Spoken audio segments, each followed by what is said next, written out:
So I'll bring on a real Mint customer who knows it's premium wireless for just $15 a month. Then I thought, how will they know it's not just me acting as a customer? Then I thought, what if they don't think I'm a good enough actor to play a customer? Then I cried and went to bed. The end. New activation and upfront payment for 3-month plan required. Taxes and fees extra. Additional restrictions apply. See mintmobile.com for full terms. Looking for stories about Black culture, Black news, all Black everything? Then listen and subscribe to the podcast Beyond Black History Month. From influential newsmakers like Soledad O'Brien. I try to use Twitter to explain this thing is not good, but let me explain to you why it's not good. And let's talk about what framing is. To why Game of Thrones fans can believe in dragons, but not a Black Targaryen. Or Valerion, technically. Find Beyond Black History Month on the Odyssey app or wherever you get your podcasts from. Lead off the day with MLB Central, starring D-Row, Lauren, and Roflo. Live. Drop it like it's hot. Yeah, now I'm in. 100%. With baseball's latest buzz and breakdowns. We come here to get tough. I know how to fight. Another mind scrambler right out of the chute. And daily guests from all around the horn. Yeah. Oh, yeah, it does look good on camera. I thought we were friends.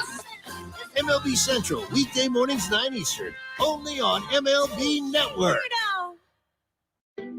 I'm Listening reminds you that you are not alone and that talk saves lives. There's a new national hotline for mental health-related distress, 988. When you call or text 988 from any phone, you will be connected directly with trained counselors in over 200 crisis centers nationwide. They can get you the help you need anytime, anywhere. 988, the new National Suicide Prevention Lifeline. Talk saves lives. And with 988, talking is only 3 digits away. Find out more at imlistening.org.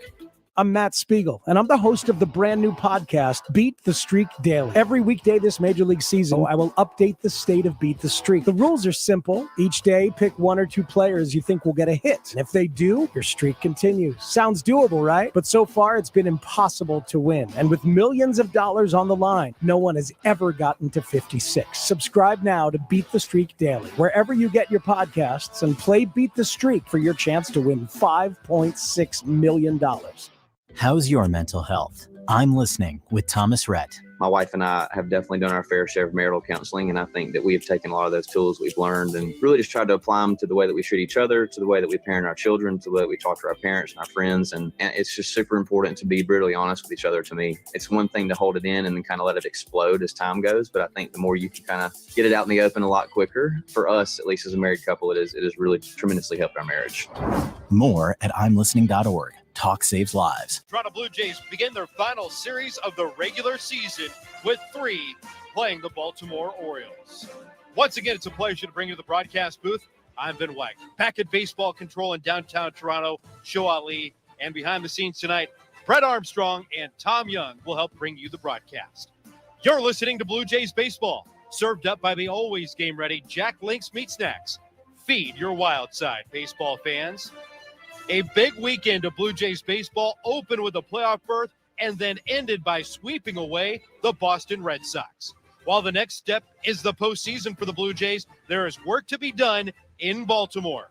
Toronto has a magic number of 2 to cement a wild card round at Rogers Center coming up this weekend.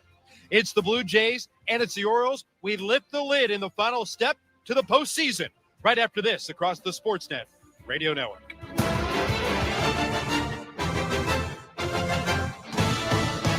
Baseball is in full swing. Why not enjoy great? This is the smell of the leftover tuna fish sandwich you left in your lunchbox over the weekend in a wimpy trash bag. Wimpy, wimpy, wimpy! Blech. And this is the smell of that same sandwich in a hefty, ultra-strong trash bag. Hefty, hefty, hefty!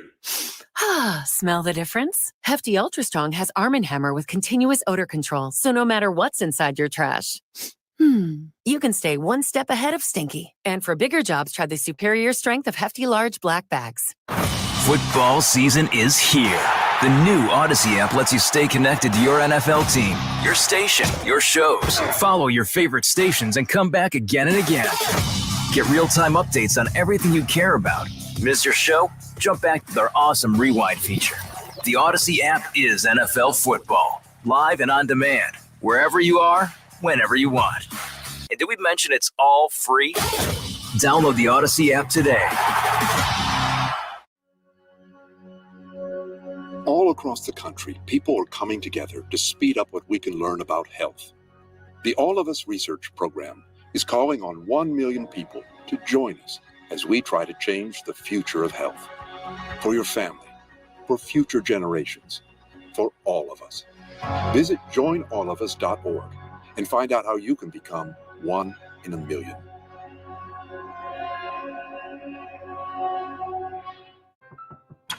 If a natural disaster comes knocking, how prepared is your family? You can't just close the door on earthquakes, floods, or hurricanes and hope they go away. That's why it's important to make a plan now. Ready.gov/plan has the tools and tips you need to prepare your family for an emergency. So if disaster shows up at your doorstep, you'll be ready. Visit ready.gov/plan and make a plan today. Brought to you by FEMA and the Ad Council. Hi, I'm Ryan Reynolds. As owner of Mint Mobile, I couldn't wait to make my first commercial for Odyssey listeners. I thought, I'll tell them to go to mintmobile.com/Odyssey to get premium wireless for just $15 a month. Then I thought, they'll never believe the owner bragging, so I'll bring on a real Mint customer who knows it's premium wireless for just $15 a month. Then I thought, how will they know it's not just me acting as a customer? Then I thought, what if they don't think I'm a good enough actor to play a customer? Then I cried and went to bed. The end. New activation and upfront payment for 3-month plan required. Taxes and fees extra. Additional restrictions apply. See mintmobile.com for full terms. Ready to pop the question? Let your love sparkle with Blue Nile. Blue Nile has helped millions of couples create their perfect engagement ring. Their easy online tools will let you choose the diamond shape, size, and clarity, as well as setting style. Blue Nile's bench jewelers will then handcraft her one-of-a-kind engagement ring, the perfect ring to celebrate your love. Right now, go to BlueNile.com and use code RADIO to save $50 on your purchase of $500 or more with guaranteed free shipping and returns. The Blue Jays are 21 games over the 500 mark at the hands of sweeping Boston over the weekend, handily beating the Red Sox on Friday and Saturday with back-to-back shutout victories, and then posting a 6-3 win over Boston yesterday afternoon at Rogers Center. 90-69 on the year, 21 games over the 500 mark, the furthest that the Blue Jays have been over 500 this season. Marks the first time that the Blue Jays are 21 games over 500 since they wrapped up 2015, 93-69. The Baltimore Orioles, until just over the last couple of weeks, were fighting for their playoff life, 82-77. The Baltimore Orioles have secured at least a 500, above 500, close to the regular season with their 82nd victory. They just wrapped up a series in New York. They held Aaron Judge off the home run list, so Aaron Judge opens up this work week, still stuck at 61, matched for the longest or most home runs in the American League with Roger Barris from 1961. We're moments away from the Baltimore Orioles taking the field, and the stage is set here in Baltimore for the Blue Jays. They know that they will be either the 4 or the 5, a magic number that sits of 2. Blue Jays win and a Mariners loss will secure home field advantage into the wild card. If the postseason started today, the Blue Jays obviously would host the Seattle Mariners on the bracket side with the number 1 seeded Houston Astros. The New York Yankees are the number 2 seed. They get the bye. The number 6 seeded Tampa Bay Rays would be going to Cleveland to play the Guardians in a best of 3. The Baltimore Orioles have just taken the field. That means it's time for the starting lineups. It's being brought to you by Timbermart. Slide into home plans on timbermart.ca. You'll find a major league selection of house plans and a whole lot of garage and backyard shed plans too. Visit them online and find out why Timbermart is Canada's building center. For the homestanding Orioles, once again, guaranteed an above 500 finish. They'll have the center fielder, Cedric Mullins, leading it off. Adley Rutschman will do the catching and bat second. Anthony Santander will DH and bat third. Ryan Mountcastle cleans up at first base. Gunnar Henderson, the third baseman, bats fifth. Hitting sixth, Taran Vavra, the left fielder. Rugnut Odor will play at second and bat seventh. Kyle Stowers, another rookie in the lineup, is in right field. Jorge Mateo, the shortstop, will be batting ninth and rounding out Brandon Hyde's batting order. On the mound tonight, Dean Kramer will throw for Baltimore. It's Jose Barrios for Toronto, and this is the starting lineup in support of Jose Barrios. The center fielder is George Springer. Bo Bichette is the shortstop, batting second. DHing tonight, batting third, Vladimir Guerrero Jr. Alejandro Kirk will bat fourth and do the catching. The right fielder is Teoscar Hernandez.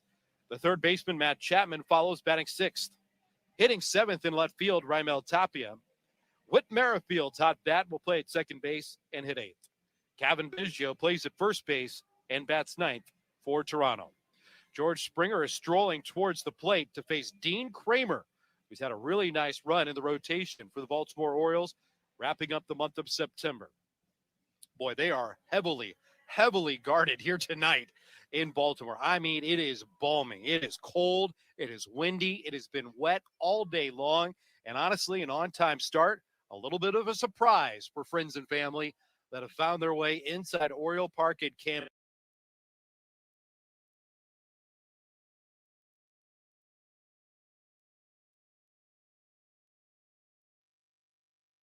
Watch Dean Kramer rock into the windup. Here's the ball game, and Springer takes down and away.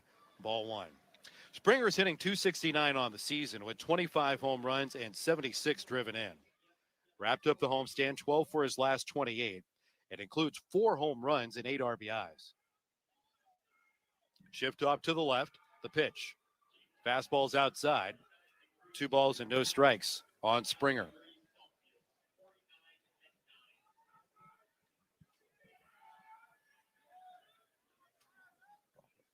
Kramer looks in. And the pitch. Swing and a miss. 2 balls and 1 strikes on the Toronto leadoff man. We're underway officially just a little bit after our scheduled first pitch. 8 minutes after 7 o'clock here in Baltimore, Maryland. That's 7:08 Eastern. Brace yourselves. And I know some of you might be in colder conditions, but boy, this is not what the Blue Jays expected, especially tracking the forecast the last couple of days. Swinging a pop-up on the right side. Foul ground. Mountcastle looking along with Rutschman. This will clear the dugout and land in the third row. Jump out into the seats. 2 balls and 2 strikes on Springer. Hurricane Ian obviously dropping a nor'easter into the lap of this 3-game series. It is 9 Celsius, 49 degrees Fahrenheit. A couple of the Orioles wearing hoods, no lie. Hands tucked deep into pockets. In the outfield, Vavra putting his right throwing hand underneath his left arm, getting some warmth out of the armpit. The 2-2. On a line out to straightaway center field. Cedric Mullins has a beat on this one. He makes the catch. And there's 1 down. The Toronto Blue Jays have played very, very well against American League Eastern Division foes, winning 17 of their last 25 against the AL East. Another reason that they have finished the month of September surging with 18 victories. And so far, so good here in the month of October as well. A post-game party on Friday night when they knocked off the Boston Red Sox, already holding a ticket to the postseason. They celebrated, and then they wrapped up the 3-game sweep. Here's Bo. Takes a strike on the outside corner. It's 0-1. Bo certainly loves Baltimore. Had a 3-homer game here the last time the Blue Jays visited. Toronto went into this matchup in a pivotal series at the beginning of September. The 0-1. Swing and a miss. No balls and 2 strikes on Bichette. When you hearken back to that long road trip that the Blue Jays were looking at, starting in Pittsburgh, then to Baltimore with a doubleheader on the first day in on Labor Day, 5 games in 4 days, and then to Texas to wrap up a 3-city stint. The Blue Jays thought this matchup against the Baltimore Orioles was significant. The 0-2, breaking ball in the dirt. 1 ball and 2 strikes. What did the Blue Jays do? Well, they got big performances from Bo Bichette and many others. Bo would ride that hot wave through the road trip and grab an American League Player of the Week award. And it really jump-started his close to the season. Now at .289 with 24 homers. 1-2. And a stutter step and a tumble away from the mound made by Kramer. That was very awkward. He had the ball. He started to fall forward. He just didn't deliver the pitch. And his cleats might have been a little clunked up. So Kramer goes back to the backside of the mound, scrubs away his right cleat, taps his chest looking into Bo Bichette and said, "Hey, that's my bad. That's my bad. I just didn't feel secure on the hill." So he twists that right cleat back deep into the clay next to the slab. Now rocks with a 1-2.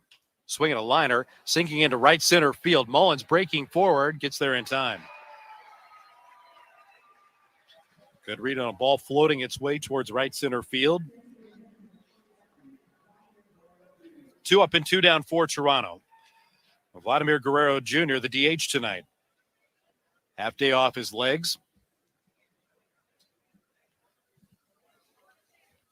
Can't lose that bat. Many Blue Jays talking about not only finishing the season in these final 3 regular season games, but trying to get their timing down, whatever funk they feel at the plate, certainly try to get rid of that.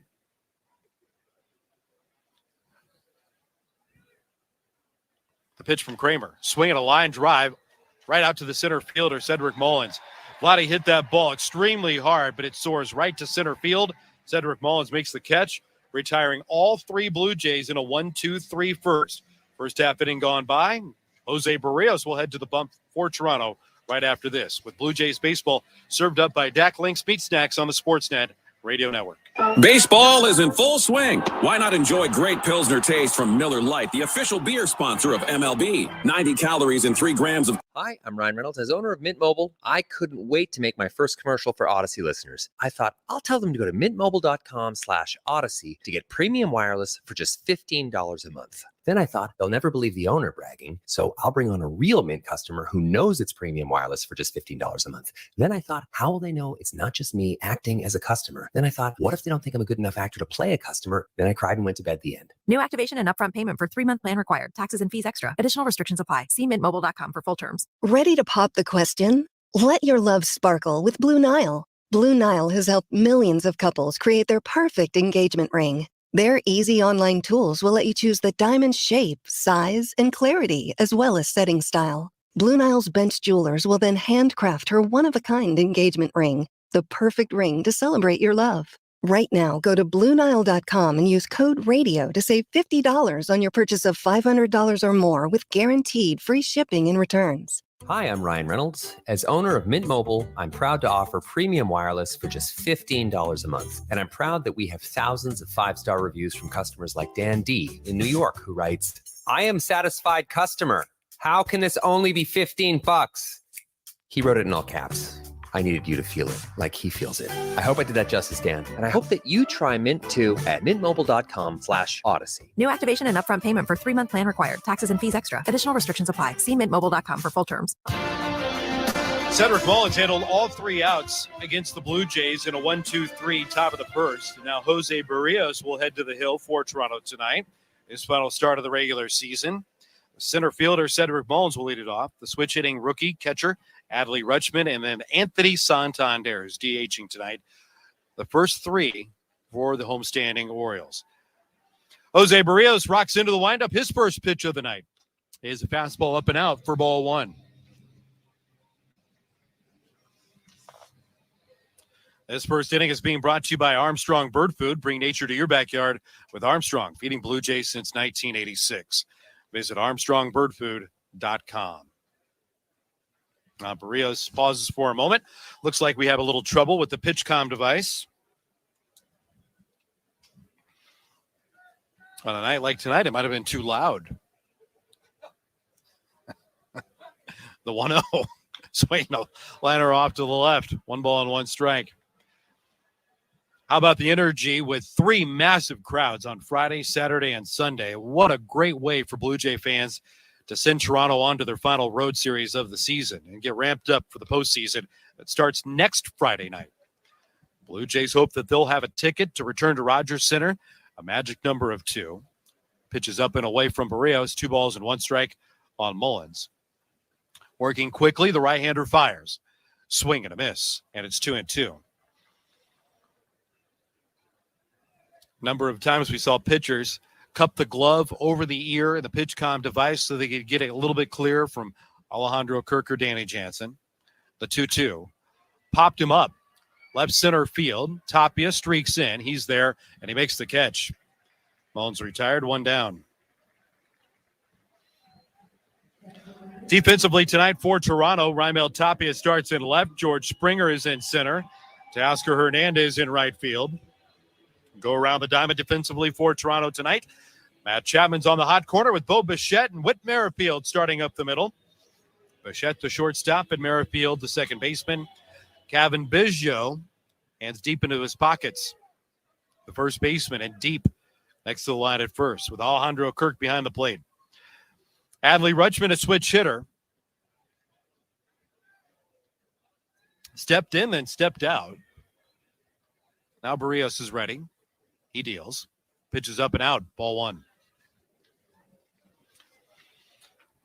Division winners are set. The entire playoff picture in the American League locked in. You know your wild cards, and you've got your 3 division winners. The pitch, up and out. 2 balls and no strikes on Rutschman. The New York Yankees with 97 victories, securing the American League Eastern Division. 90 wins, got it done in the Central. For a large majority of the season, we thought a division winner might be just above 500. The 2-0. That's outside, and Barrios behind 3-0. Nobody won more games in the American League than the Houston Astros. They won 104 games. Played exceedingly well in Houston, too. 3-0. Up and out, a 4-pitch walk. Barrios losing command of his fastball on the arm side. Missed all those up and out on Adley Rutschman. One out base runner for the Orioles here in the first. Well, to win 104 games, certainly you have to play well everywhere, but 53 wins out of 81 played in Houston for the Astros, securing a number 1 seed in the American League. And if the bracket were to begin today, the Toronto Blue Jays would play the Seattle Mariners, and then the Tampa Bay Rays would get the Guardians. Shift to the right, the pitch. Outside on Anthony Santander. Another fastball sailing way to the arm side of Jose Barrios against the left-handed batter. Standings Update is brought to you by Bet365, the world's favorite sports book. National League is certainly fun as well. Pitch clips the outside corner. Changeup from Barrios. 1 ball and 1 strike. 100 victories for Atlanta. That secured the National League Eastern Division. 110 wins for the Los Angeles Dodgers. They won the West, and they ran away with it as well over the San Diego Padres. St. Louis picked up a Central Division crown with 92 victories in the senior circuit. The Mets know they are postseason bound. So do the Padres, but who will get that third wild card? Pitched by Barrios. At the knees, a called strike. 1-2. Philadelphia Phillies right now are that third piece of the puzzle in the wild card race. Milwaukee is there 2 games back, but again, we're into the very final stages of the regular season. One team will have a doubleheader, and that is the Detroit Tigers against the Seattle Mariners. That'll start tomorrow. 1-2. Up and out. 2 balls and 2 strikes. We're in the first, no score. Barrios having a little trouble with the mound. Looks a little cakey. Tries to scrub his cleats clean. From a weather standpoint, it's flat out miserable all day. The 2-2. Just below the knees. Alejandro Kirk tried to guide that one back up into the zone. Missed just a little bit low.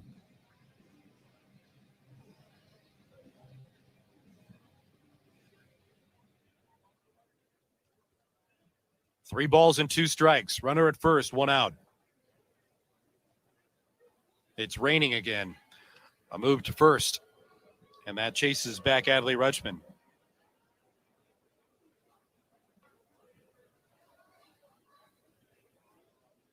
Rain starting to pick up as it has been just above the annoying level all day long. Now time called. Brandon Hyde was talking about the wait and see with the weather. John Schneider ended his pregame media session with, all right, nice to see everybody. Now go to your radars. 3-2. Swing and a miss. Big cut by Santander. 2 down here in the first. And that's what he did. He turned around at his desk in the manager's office before the ball game today, and he opened the laptop, and there it was. Boom. A big blob of green right in the middle of his screen. Casey Candell, the bench coach, walked in. when I was chatting with Schneids, and Casey in his classic delivery of just combination of dry but yet energetic walks in. He goes, "Oh, I see your window." Ground ball out towards Bo Bichette. It's picked up the short way to retire Rutschman on the fielder's choice. Mountcastle hits into it, and we've got a scoreless first inning in the books. No runs, no hits, a walk leaves a man in the first. Off to the second, Kirk, Hernandez, and Chapman coming up for Toronto. This is Blue Jays baseball, served up by Jack Link's Meat Snacks on the Sportsnet Radio Network. Hi, I'm Ryan Reynolds. As owner of Mint Mobile, I couldn't wait to make my first commercial for Odyssey listeners. I thought, I'll tell them to go to mintmobile.com/Odyssey to get premium wireless for just $15 a month. Then I thought, they'll never believe the owner bragging, so I'll bring on a real Mint customer who knows it's premium wireless for just $15 a month. Then I thought, how will they know it's not just me acting as a customer? Then I thought, what if they don't think I'm a good enough actor to play a customer? Then I cried and went to bed. The end. New activation and upfront payment for 3-month plan required. Taxes and fees extra. Additional restrictions apply. See mintmobile.com for full terms. Ready to pop the question? Let your love sparkle with Blue Nile. Blue Nile has helped millions of couples create their perfect engagement ring. Their easy online tools will let you choose the diamond shape, size, and clarity, as well as setting style. Blue Nile's bench jewelers will then handcraft her one-of-a-kind engagement ring, the perfect ring to celebrate your love. Right now, go to BlueNile.com and use code RADIO to save $50 on your purchase of $500 or more with guaranteed free shipping and returns. Hi, I'm Ryan Reynolds. As owner of Mint Mobile, I'm proud to offer premium wireless for just $15 a month. And I'm proud that we have thousands of 5-star reviews from customers like Dan D. in New York, who writes, "I am satisfied customer. How can this only be $15? He wrote it in all caps. I needed you to feel it like he feels it. I hope I did that justice, Dan. And I hope that you try Mint too at mintmobile.com/Odyssey. New activation and upfront payment for 3-month plan required. Taxes and fees extra. Additional restrictions apply. See mintmobile.com for full terms. This is where casual fans become crazy fanatics. This is Blue Jays baseball on Sportsnet 590 The Fan. Time for the second inning being brought to you by Miller Lite. Baseball's in full swing, so why not enjoy great Pilsner taste from Miller Lite, the official beer sponsor of Major League Baseball. 90 calories and 3 grams of carbs per 355 milliliters. Must be legal drinking age. Major League Baseball trademarks used with permission. Chilly night here in Baltimore, Maryland. Blue Jays and Orioles are scoreless as Alejandro Kirk looks out. And Dean Kramer, the right-hander, misses down and away, ball 1. Kirk batting .289 on the year. 14 homers and 63 driven in. There's a liner up the right side. Out of play fouled. Even the count of 1 ball and 1 strike. We're still a couple of hours away from really doing our deep dive into the out-of-town scoreboard, but still, it could be a very fun night for the Toronto Blue Jays, especially the youngsters and the veterans that have joined this ball club with the promise of making a push towards the postseason and what it could be like to have postseason baseball in downtown Toronto. That is the focus right now. That is part of the storyline over these 3 days in Baltimore. The 2-1. Slider over for a called strike, and it's 2-2. Seattle got blitzed yesterday. Oakland Athletics hit 3 home runs off of Robbie Ray, knocked him out of the ball game. A's would score double figures and roll to the series finale. Alejandro Kirk drills the 2-2 high in the air out to left field in front of the recessed wall. Vavra is there, and he makes the catch. 1 down to start the second. Teoscar Hernandez will dig in. Tonight, starting a 4-game, 3-day series, Seattle Mariners expect to get Julio Rodriguez back in their lineup. One of the budding stars in the game. And what a showcase that could be in a wild card scenario. All the storylines in play if Seattle comes to Toronto. Hernandez drills the first pitch he sees out of play to the right. That's strike 1. Vladimir Guerrero Jr., Bo Bichette, Julio Rodriguez, Eugenio Suarez, one of the more underrated power hitters in the game. Carlos Santana, such a steady veteran in the middle of that Mariner order.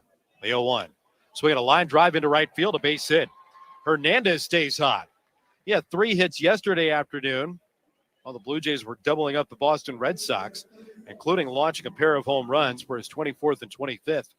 Lines a base hit into right field. The Blue Jays have their first knock of the night. One out base runner for Toronto. Bringing up Matt Chapman.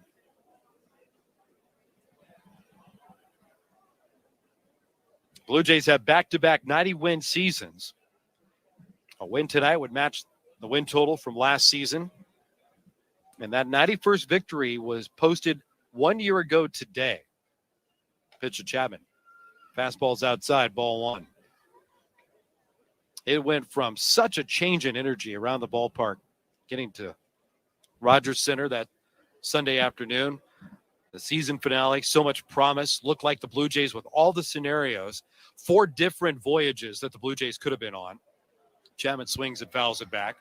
1 ball and 1 strike. From a logistical standpoint, it was a nightmare. There were 14 different scenarios. Everything from hosting a wild card game to having to travel and play game 163.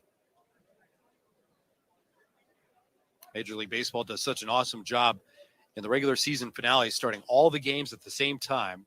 So it's a fury finish. Swinging a foul back by Chapman. 1 ball and 2 strikes. But what the Blue Jays did is they finished before the game that would impact their season the greatest, and then were deflated. And you remember that long look that Vladimir Guerrero Jr. had, isolated in the Blue Jays dugout all by himself as the Washington Nationals and the Boston Red Sox wrapped up their ball game, and Boston went on, and the Blue Jays were left on the outside looking in.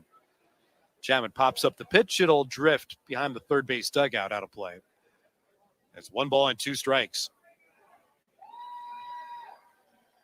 So the Blue Jays sat all offseason with that sting. After the collective bargaining agreement was agreed upon, arrived to spring training, the great quotes and none bigger than Vladimir Guerrero Jr. You've seen the trailer. Now get ready for the movie. Well, it's still not a complete project. Blue Jays have made that very evident.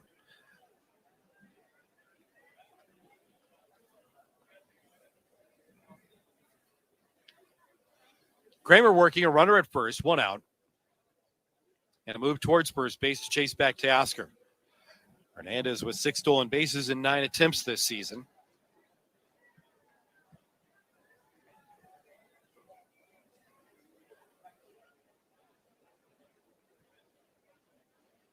Chapman staring out. Kramer looks in. And he deals. Sliders away.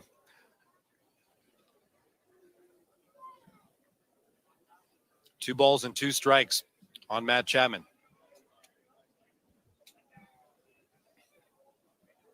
Chapman at .229 on the year. 27 doubles, 27 home runs. Also a triple mixed in while driving home 75. 2-2, fouled right back under our feet. I got a reaction from a scattered crowd.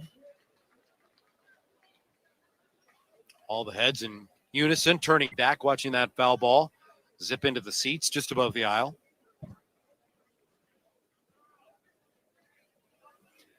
The rain has tapered off a little bit. 2-2. Inside. Now 3 balls and 2 strikes.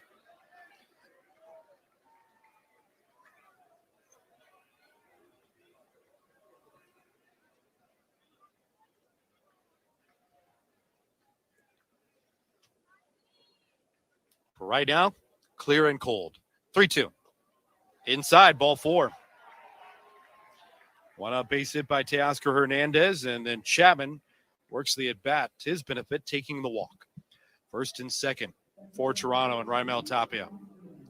We're coming to you tonight from the Crown Rust Protection broadcast booth. Protect your vehicle with Crown, Canada's #1 rust protection. Book your appointment today. Crown, protect, maintain, save.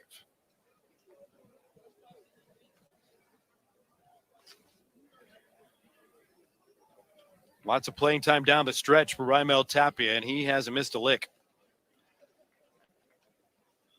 Opportunity early for Toronto. The pitch. Down and in, ball 1. Tapia goes 5 for 23 on the homestand. Hit a home run, drove in 2. New career high in RBIs with 51. 1-0. Ground ball pulled towards first base. It's a dribbler handled by Mountcastle. He's got one play, and that's to feed Kramer over at first base. They'll advance Hernandez to second, and Chapman stands at second base.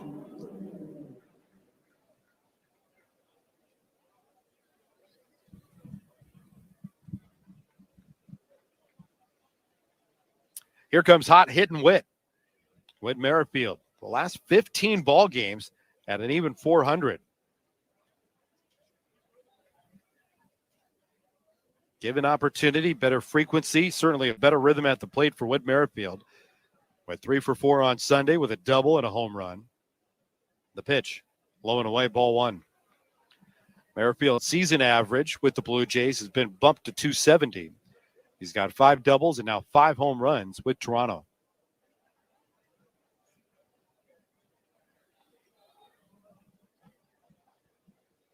No question, Whit Merrifield knows what to do if he's in the lineup every day. 1-0. On the outside corner, called strike. Here's a guy early in his career with the Kansas City Royals, went back-to-back seasons, leading the American League in hits. Posted an AL best in 2018 and 2019. Second and third for Toronto, the 1-1. Over for a called strike.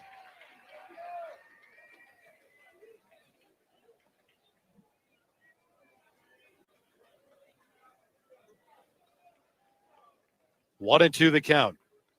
Blue Jays looking for a 2-out knock. Scoreless in the second. And the pitch. Curveball down and away. 2-2. Kramer's been tough to score on recently. He's gone 5 or more innings, allowing 2 runs or less in each of his last 5 starts. It's been really stingy here at Oriole Park.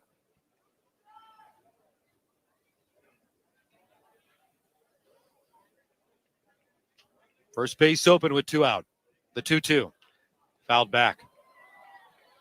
Stays 2 balls and 2 strikes.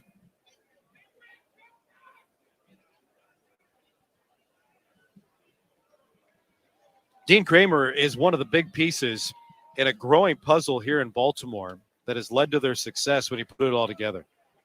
Better pitching, bottom line, has meant more wins for the Baltimore Orioles. They've minimized damage. 2-2 to Merrifield. Fouled back. The Orioles this season have 13 wins this year where they've scored 3 runs or less. You think, well, 13 wins over the course of 162 for a ball club that has 82 wins. That's not a large percentage. But when you look at how poor the Orioles pitching staff had been over the last 3, 4, 5 years, it's significant. The 2-2. Swinging a line drive into right field. That's down for a base hit. In to score Hernandez. Right behind him, Chapman. The Blue Jays are on the board, leading 2-0. Another clutch hit by Whit Merrifield. He drives home a pair, and the Blue Jays have that 2-out knock that they were looking for. 2-0 Toronto here in the second.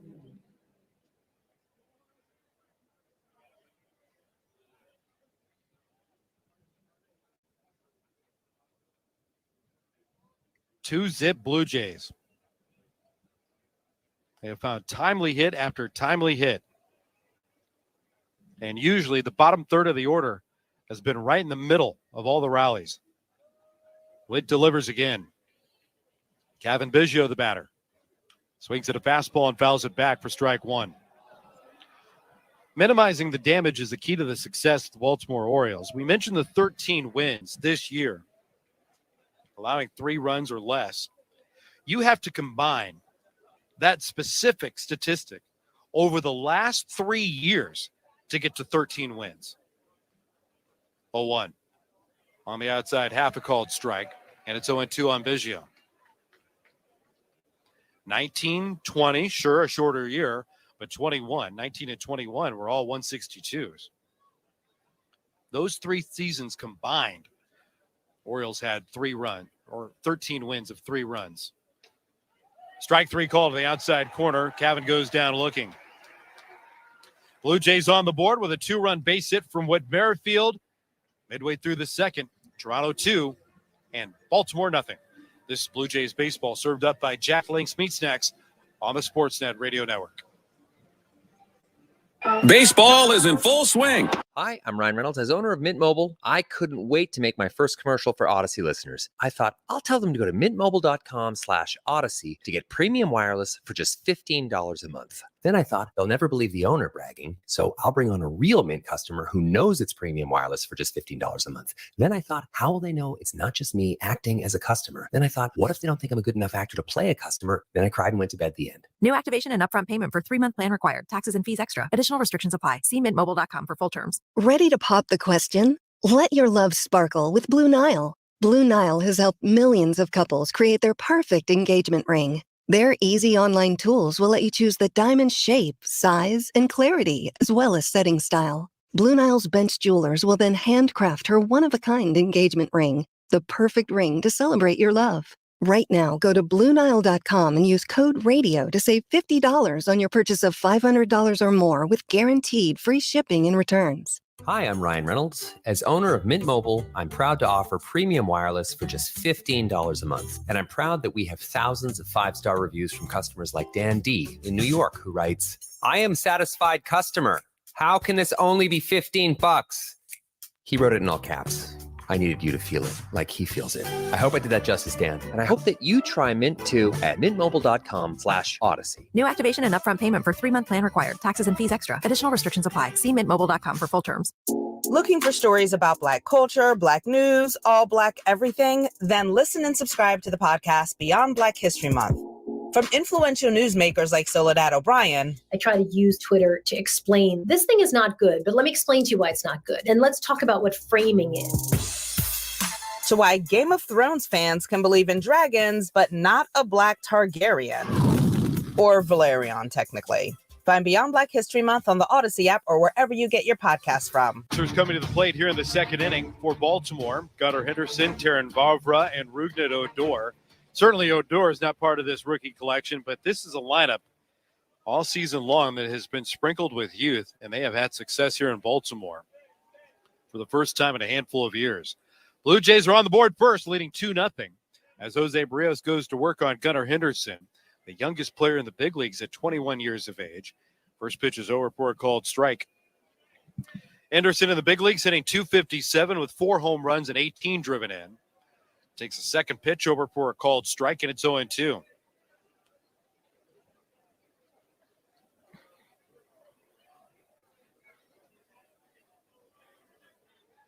Barrios looks for good footing. Finds it. Cocks into the windup, the 0-2. Curveball's down and in. 1 ball and 2 strikes. Whit Merrifield cashing in with a 2-run single for the Blue Jays. Good start for Toronto, and not exactly some favorable conditions tonight. 1-2. High and away. 2 balls and 2 strikes. The rain has picked up again. And this might be the biggest fight for both of these teams to get through all over the course of 9 innings. 2-2. Fouled back. It's 2 balls and 2 strikes on Henderson.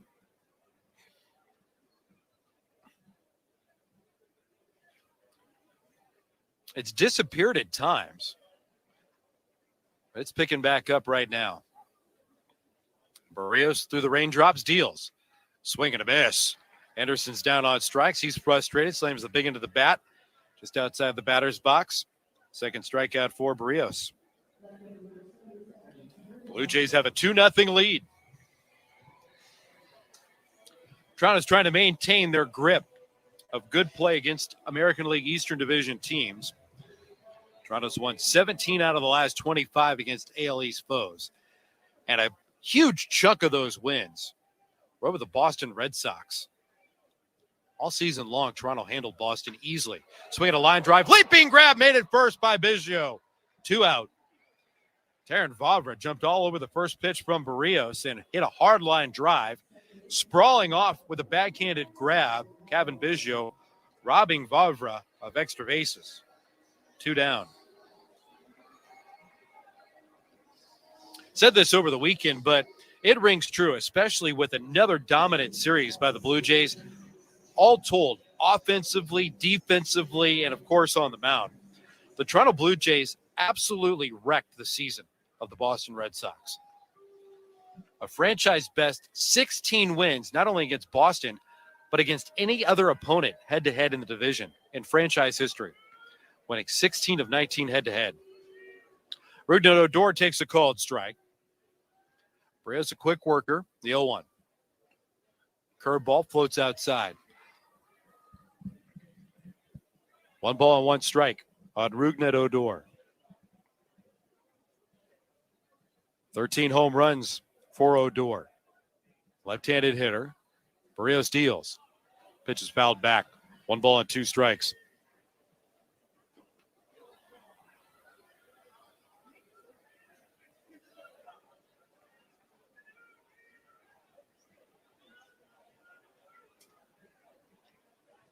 Two down, nobody aboard.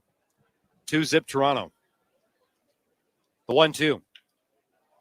On a bounce down to first base. Sliding stop made by Biggio. Barrios springs off the hill. Races to first to cover it up. Take the feed and retire Odor and the Orioles. We are through 2. It's 2-0 Toronto. Leading in Baltimore. This is Blue Jays baseball served up by Jack Link's Meat Snacks on the Sportsnet Radio Network. Make your next career move with 2 men in a truck. Hi, I'm Ryan Reynolds. As owner of Mint Mobile, I'm proud to offer premium wireless for just $15 a month. And I'm proud that we have thousands of 5-star reviews from customers like Dan D. in New York, who writes, I am satisfied customer. How can this only be $15? He wrote it in all caps.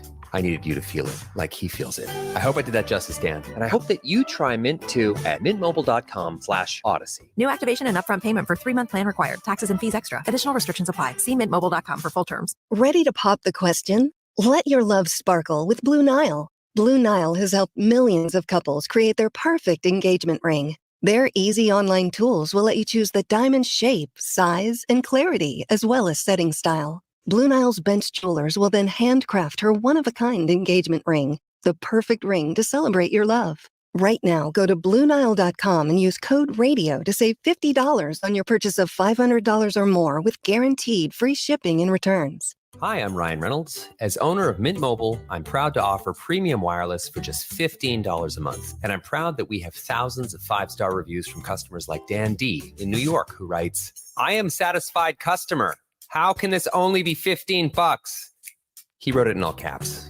I needed you to feel it like he feels it. I hope I did that justice, Dan. And I hope that you try Mint too at mintmobile.com/Odyssey. New activation and upfront payment for 3-month plan required. Taxes and fees extra. Additional restrictions apply. See mintmobile.com for full terms. Game ready, Jack Link's Meat Snacks. Feed your wild side, baseball fans. Dreary night here in Baltimore. Blue Jays have a 2-0 lead. George Springer, Bo Bichette, Vladimir Guerrero Jr., and that guy, all part of the broadcast tonight. Springer takes up an end from Dean Kramer, ball 1.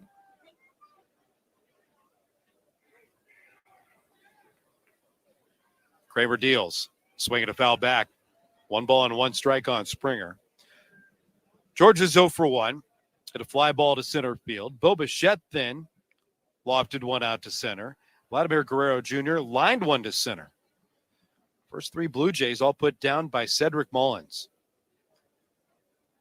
The 1-1. High fly ball out to right center field this time. Stowers goes back shy of a track. He'll make the catch. 1 down. Kyle Stowers in right field, Cedric Mullins, and then Terran Vavra, right, center, and left. Got our hitters since the third baseman, Jorge Mateo, Rougned Odor, and Ryan Mountcastle, taking us around the horn for Baltimore defensively.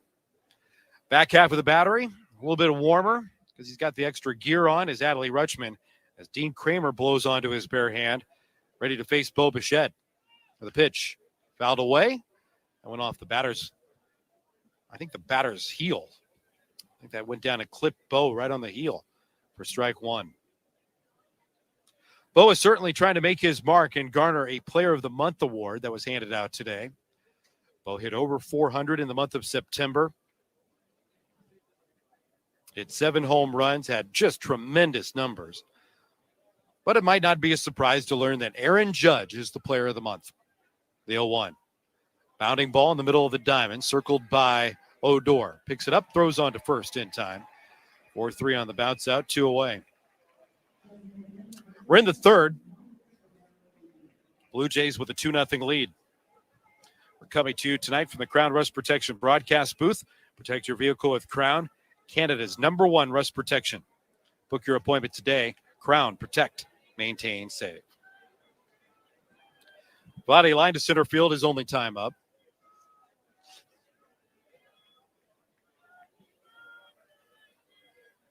The pitch, low and away, ball 1. Aaron Judge, by the way, just to sew up the hardware passed out today by the American League, wins the Player of the Month by hitting .417, hitting 10 home runs, and posting a .1434 slugging percentage. And, of course, still in the month of October, sitting on 61 home runs. 1-0 is drilled out to deep left field. Back goes Barbara at the high wall. That ball is gone! Vladimir Guerrero Jr. got just enough to take it over the new wall in left field. Well, when they were plotting how to carve that baby out here at Oriole Park, they didn't factor in Vladimir Guerrero Jr. He sends his 32nd of the year over the new notch in left field. And the Blue Jays extend their lead, 3-0. Number 32 on the year.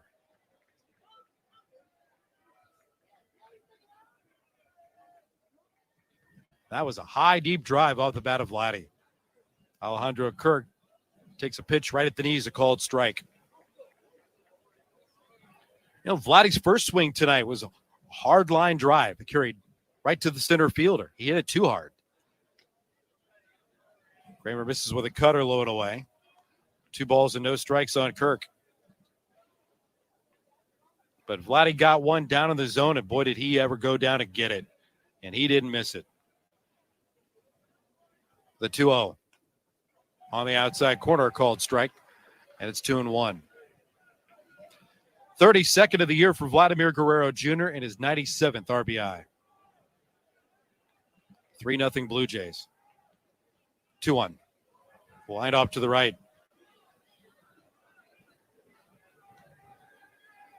Two balls and 2 strikes on Kirk. 2 out, nobody on.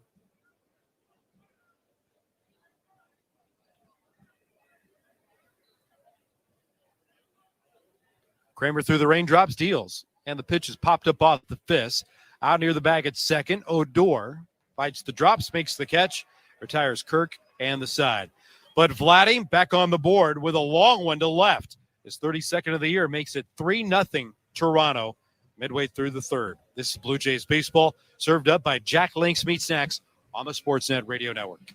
Hi, I'm Ryan Reynolds. As owner of Mint Mobile, I couldn't wait to make my first commercial for Odyssey listeners. I thought, I'll tell them to go to mintmobile.com/Odyssey to get premium wireless for just $15 a month. Then I thought, they'll never believe the owner bragging, so I'll bring on a real Mint customer who knows it's premium wireless for just $15 a month. Then I thought, how will they know it's not just me acting as a customer? Then I thought, what if they don't think I'm a good enough actor to play a customer? Then I cried and went to bed. The end. New activation and upfront payment for 3-month plan required. Taxes and fees extra. Additional restrictions apply. See mintmobile.com for full terms. Ready to pop the question? Let your love sparkle with Blue Nile. Blue Nile has helped millions of couples create their perfect engagement ring. Their easy online tools will let you choose the diamond shape, size, and clarity, as well as setting style. Blue Nile's bench jewelers will then handcraft her one-of-a-kind engagement ring, the perfect ring to celebrate your love. Right now, go to BlueNile.com and use code RADIO to save $50 on your purchase of $500 or more with guaranteed free shipping and returns. Business IT Source, an award-winning provider of IT for business, is now part of Computer Center, one of the largest international IT solutions providers in the world. This offers large corporations the best of all worlds, expanded capability with personalized service, including our no-cost stocking and integration, so products arrive on time and ready to deploy.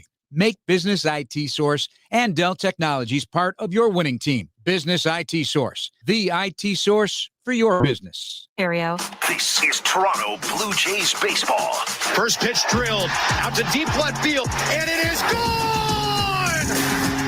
Sportsnet 590 The Fan.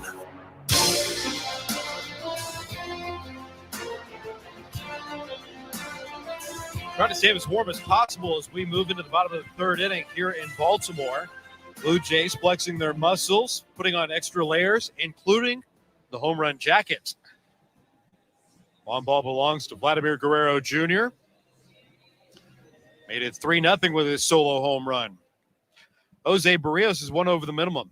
Issued a one-out walk in the first, cruised through the second. Now he works on Kyle Stowers.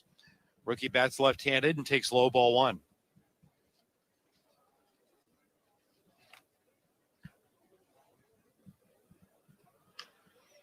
Chopper in the middle of the diamond. In the ship, Bichette on the second base side. Shortstop fires to first. Stowers down, 6-3 on the card. Coming up this inning, we'll take a look at the out-of-town scoreboard brought to you by St. Louis Bar and Grill. Game On Canada. Help us celebrate 30 devilishly good years of being your Blue Jays headquarters. Join us for wings, beer, cocktails, and more. We've got all the bases covered. Download the new app or visit stlouiswings.com for more details. Always devilishly good.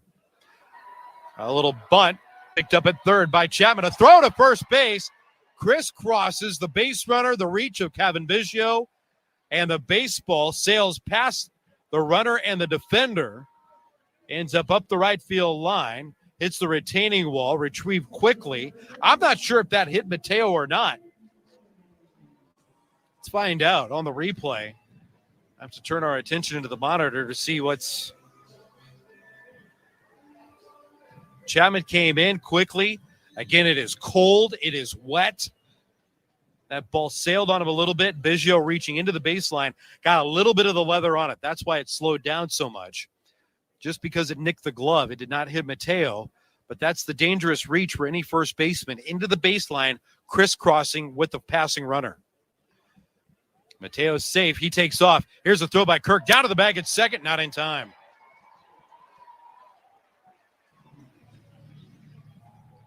So Mateo picks up a bunt single and then swipes the bag. His 35th of the year. Tell you what, Jorge Mateo, Cedric Mullins, they turn ball games into a track meet. 35 stolen bases for Jorge Mateo. Most on the Orioles. The 1-0 is high. Cedric Mullins also with 34 stolen bases.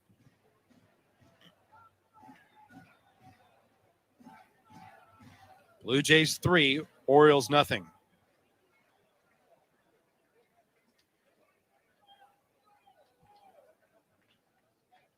The 2-0, up and out.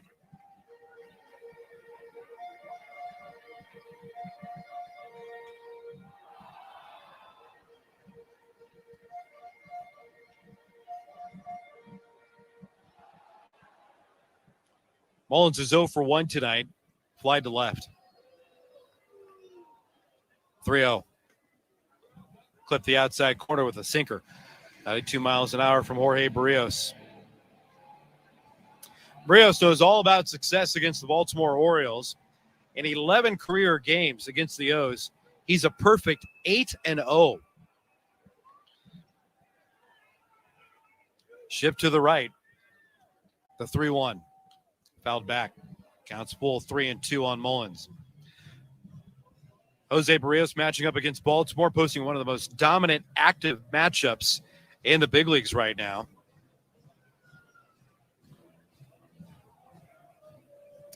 Max Scherzer in his career has gone 8-0 against the Diamondbacks.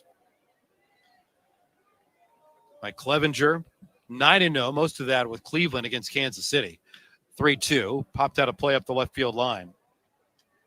Nobody has been more dominant than one individual pitcher against a franchise than the great lefty in Clayton Kershaw. In his career, the Dodgers' longtime ace, Clayton Kershaw, has gone 10-0 against the New York Mets. Could that be a postseason matchup. Well, what a storyline that would be, getting deep into the Fall Classic. 3-2, up and out, ball 4. Second walk issued by Barrios. With one out, the tying run comes to the plate, and Adley Rutschman.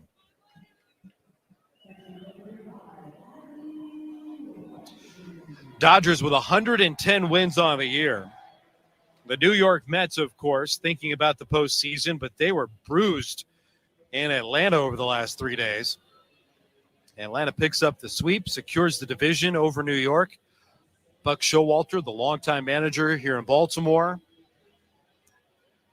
felt that his clubhouse was going to take it out on his opponent for the next 3 days. It was a great quote. Adley Rutschman takes a changeup outside. That's ball 1. That opponent has taken a lot of bumps and bruises over the course of this year. The New York Mets open up their series against the Washington Nationals tonight at Citi Field. Nationals have 101 losses. 1-0. Rutschman fouls it back. 1 ball and 1 strike. Elsewhere on the St. Louis Bar and Grill out-of-town scoreboard, after that series that was certainly revved up in Atlanta, they've traveled to South Beach. The Marlins have a 4-0 lead over Atlanta early in that contest tonight. They just move into the 4th inning. We're in the 3rd, 3-0 Toronto. Barrios deals, and he missed outside.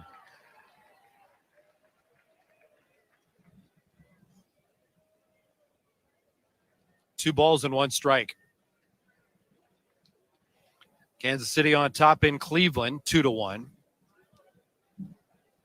They play in the bottom of the 6th. 2-1. Below the knees, 3 balls and 1 strike. Rios isn't been that crisp in the strike zone. He's missing away to left-handed batters, and that's the arm side.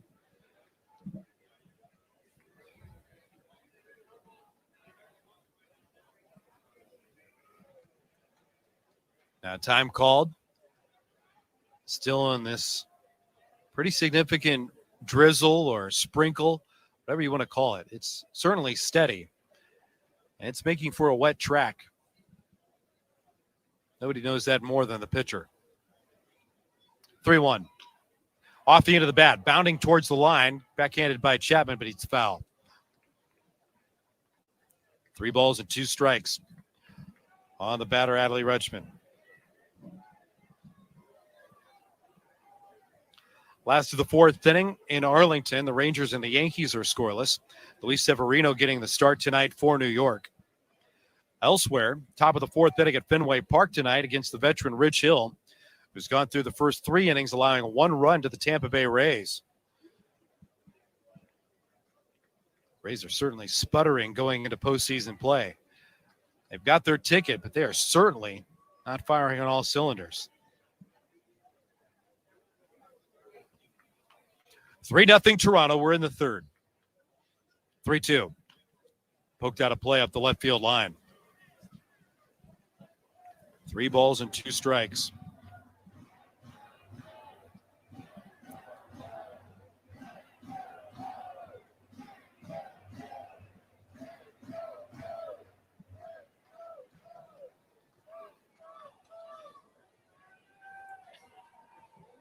First and second for Baltimore. The pitch outside again, ball 4. Back-to-back walks issued by Barrios. That has loaded the bases. And here comes the pitching coach, Pete Walker. Well, you might have missed the news, but earlier today, one lucky Blue Jay fan got a surprising phone call. That Silver Fox, Buck Martinez, picked up the phone earlier today and made one lucky fan in Ontario $3.8 million richer. Well, I can't guarantee a phone call, but I can guarantee that somebody else will win a big jackpot coming up in the coming days. The Jays Care 50-50 jackpot is back on sale. Pre-sale tickets for the 50-50 are now available for the Wild Card Series, and all sales will be combined online and in stadium for the entire round. The winning ticket will be drawn an hour after the conclusion of the final Wild Card game. So it might happen on Saturday and it might happen on Sunday. But 1 hour after the final out, we will have a brand new winner in the wild card round for the Jays Care 50-50 draw. Go to bluejays.com/50-50. Bases loaded for Baltimore. Anthony Santander chops the first pitch back. That's foul for strike one.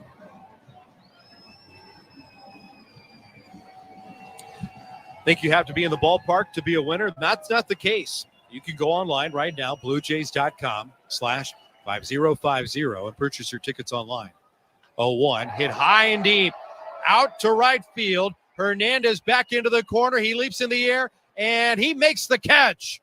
Everybody is tagging. In from third to score is Mateo. Mullins advances from second to third. Rutschman retreats back to first. On a ball that went to the high wall and right, got deep into the corner. Hernandez left his feet to reel it in. Santander just mere feet from an extra base hit and about 15 feet from a grand slam. He's certainly one of the more dangerous bats in this batting order for Baltimore, with 33 home runs. After the catch made by Hernandez, one in. It's 3-1 Blue Jays. Runners at first and third. Ryan Mountcastle, the batter, takes a strike across the knees, and it's 0-1.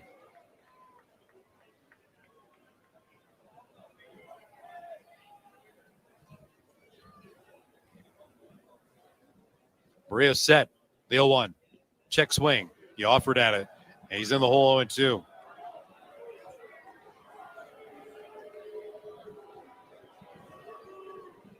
Mountcastle is 0 for 1.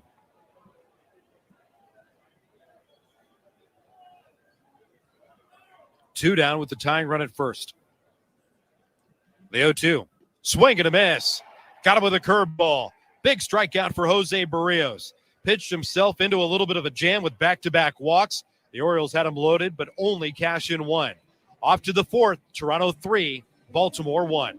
This is Blue Jays baseball, served up by Jack Link's Meat Snacks on the Sportsnet Radio Network. Hi, I'm Ryan Reynolds. As owner of Mint Mobile, I couldn't wait to make my first commercial for Odyssey listeners. I thought, I'll tell them to go to mintmobile.com/Odyssey to get premium wireless for just $15 a month. Then I thought, they'll never believe the owner bragging, so I'll bring on a real Mint customer who knows it's premium wireless for just $15 a month. Then I thought, how will they know it's not just me acting as a customer? Then I thought, what if they don't think I'm a good enough actor to play a customer? Then I cried and went to bed the end. New activation and upfront payment for 3-month plan required. Taxes and fees extra. Additional restrictions apply. See mintmobile.com for full terms. Looking for stories about Black culture, Black news, all Black everything? Then listen and subscribe to the podcast Beyond Black History Month. From influential newsmakers like Soledad O'Brien. I try to use Twitter to explain this thing is not good, but let me explain to you why it's not good. And let's talk about what framing is. To why Game of Thrones fans can believe in dragons, but not a Black Targaryen. Or Valerion, technically. Find Beyond Black History Month on the Odyssey app or wherever you get your podcasts from. Hi, I'm Ryan Reynolds. As owner of Mint Mobile, I'm proud to offer premium wireless for just $15 a month. And I'm proud that we have thousands of 5-star reviews from customers like Dan D. in New York, who writes, I am satisfied customer. How can this only be $15? He wrote it in all caps.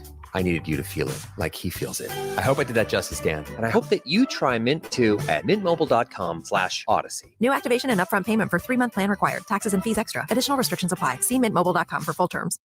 At the game, they stop serving after the 7th. But do they where you're listening? Do they? This is Toronto Blue Jays baseball on Sportsnet 590 The Fan.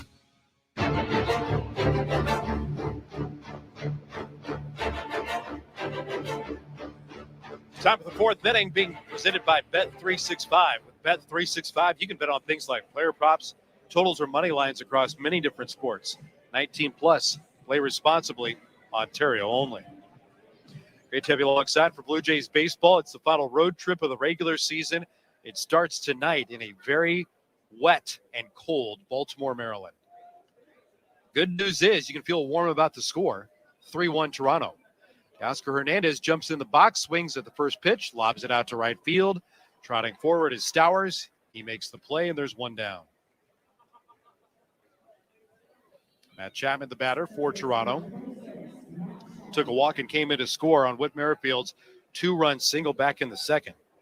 Blue Jays extend their lead 3-0 with a solo blast by Vladdy. Guerrero hit his 32nd of the year with 2 down in the third.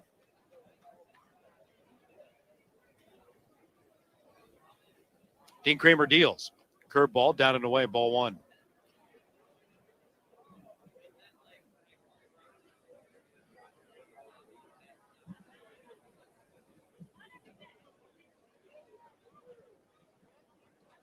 (1-0). Tipped off into the glove, held by Rutschman. A ball and a strike.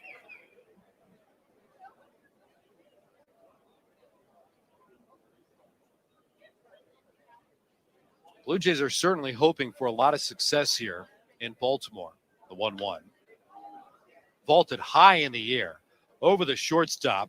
Mateo guards his eyes from the raindrops with his glove and then makes the catch. And there are 2 down.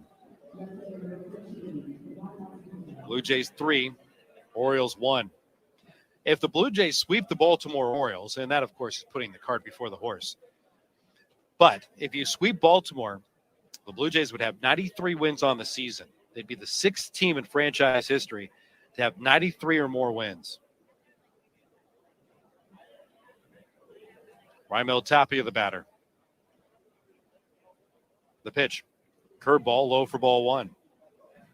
93 victories in 1993 and 2015. The 87 in World Series winning 1992 club wrapped up the regular year with 96 Ws. Swing and a miss by Tapia. Most victories in the franchise history, 1985, when the Toronto Blue Jays won 99 games. 99. That's the high water mark in franchise history for wins in a given season. 1-1. Check swing at a fastball high. 2 balls and 1 strike on Tapia. A lot of forecasts had the Blue Jays flirting with a 100-win season. Inconsistent the first couple of months. Sometimes the hitting was good. Sometimes the runners in scoring position were left. Line drive the opposite way, a base hit. Tapia's got a 2-out knock. The 2 outs is where the strikes have come for the Blue Jays. 2-run single in the second inning. The big fly by Vladimir Guerrero Jr. with 2 down in the third. And now Raimel Tapia trying to start a 2-out rally here in the fourth. Blue Jays 3, Orioles 1. And here comes Whit Merrifield, who gave this game its first score with a 2-run single back in the second.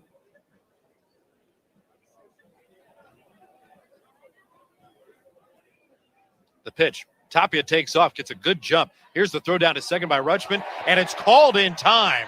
And John Schneider immediately holds his hand high in the air. He said, no, we're going to look at that. Second base umpire Bill Miller is the one to punch out Raimel Tapia.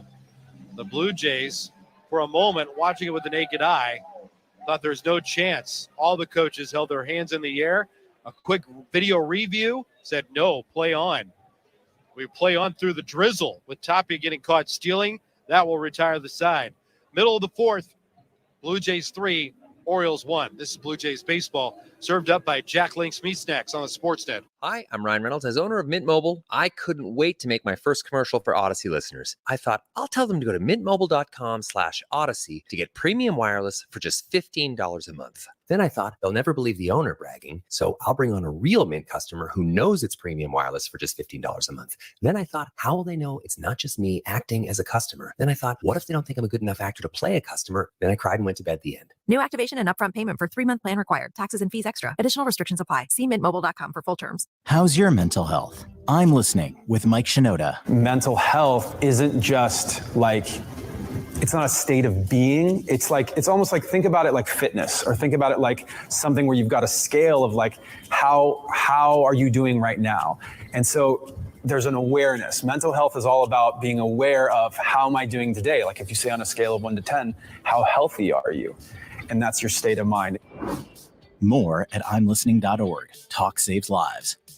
That bell means there's a new tire store in West Chicago, Bell Tire. It also means you'll get up to $200 off a set of 4 tires at our grand opening sale. We want you to come get tires, but we don't want you to come back until you have to. That's why Bell Tire will give you up to $200 off 4 tires, plus more free lifetime tire services to help you get more out of your tires. $200 off 4 tires. What are you waiting for? Come get the lowest tire price, period, at Bell Tire. See store at belltire.com for details. Now open on West North Avenue.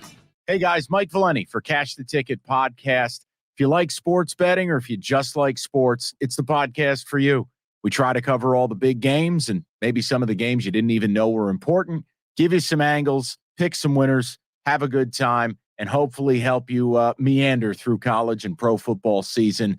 So join us a couple times a week to get all your information you need to bet the games that you watch. It's Cash the Ticket on the Odyssey app or wherever you get your podcasts. Prospect in the game.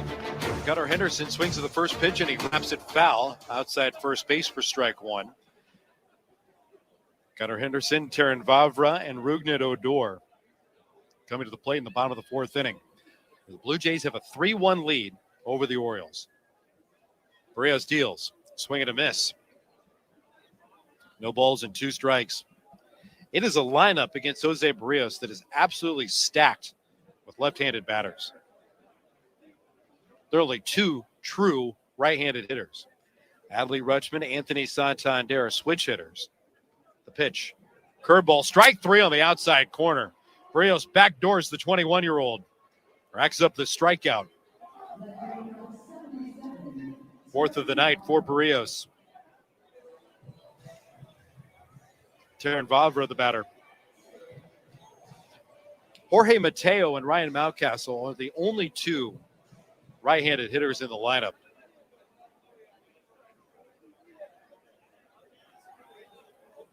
Pitch by Barrios. Across the knees for a called strike 1.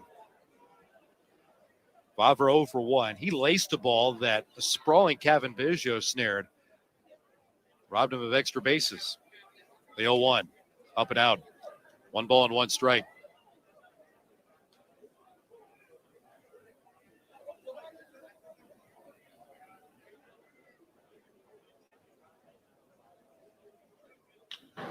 Here's a swing and a ball rolled right up the middle, a base hit.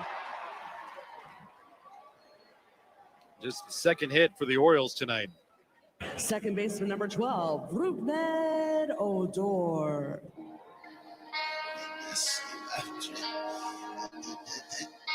Rougned Odor is 0 for 1. He bounced to first.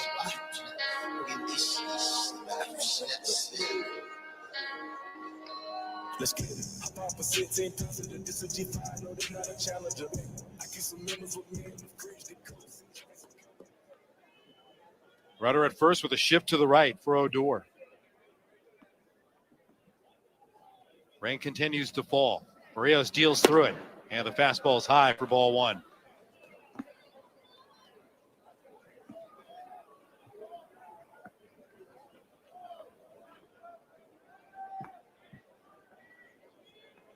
Toronto 3, Baltimore 1.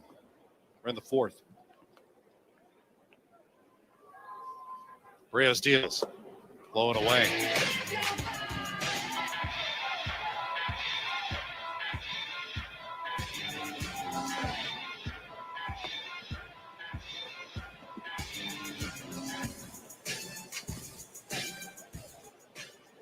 Odor's had a pretty good bat lately. 11 for his last 28, including his 0 for 1 tonight. He's got a double and a homer. 2-0. Swinging a high fly ball. Straight away center field. Springer races back in front of the 410 marker. Plenty of room. Long, loud fly ball, but that's a big part of the ballpark. Rougned can't play in there anymore. Right fielder number 83. Blue Jays 3, Orioles 1. Stowers batting with 2 out and a runner at first. Takes from Barrios, misses low. Ball 1.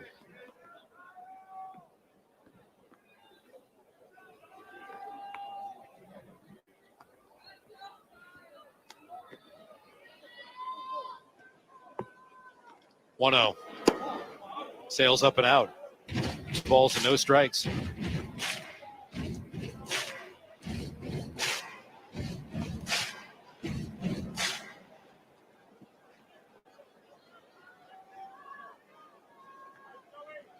Left-handed hitter. The 2-0. Out of play to the left. 2 balls and 1 strike.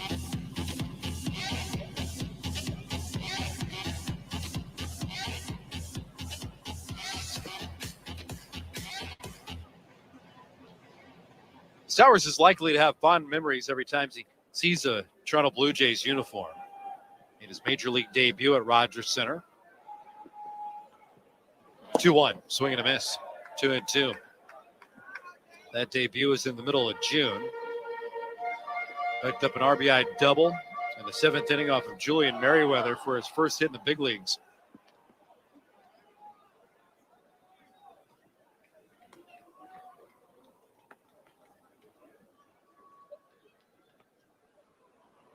Two. Down and in. 3 balls and 2 strikes. This recent trip back to the major leagues to wrap up his season has been very, very good. Slashing .297, .357, .500. A couple of doubles, a triple, 3 home runs over the last 26 games. Been playing a lot. Runner goes, 3-2. Swing and a miss. Or did he get a piece of it? Just got a sliver of it to stay alive. Stays 3 balls and 2 strikes.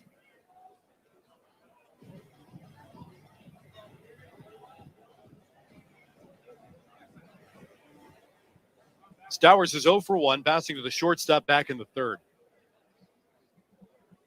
Runner goes again, the 3-2. Bounce towards first, foul. Do it again at 3 balls and 2 strikes.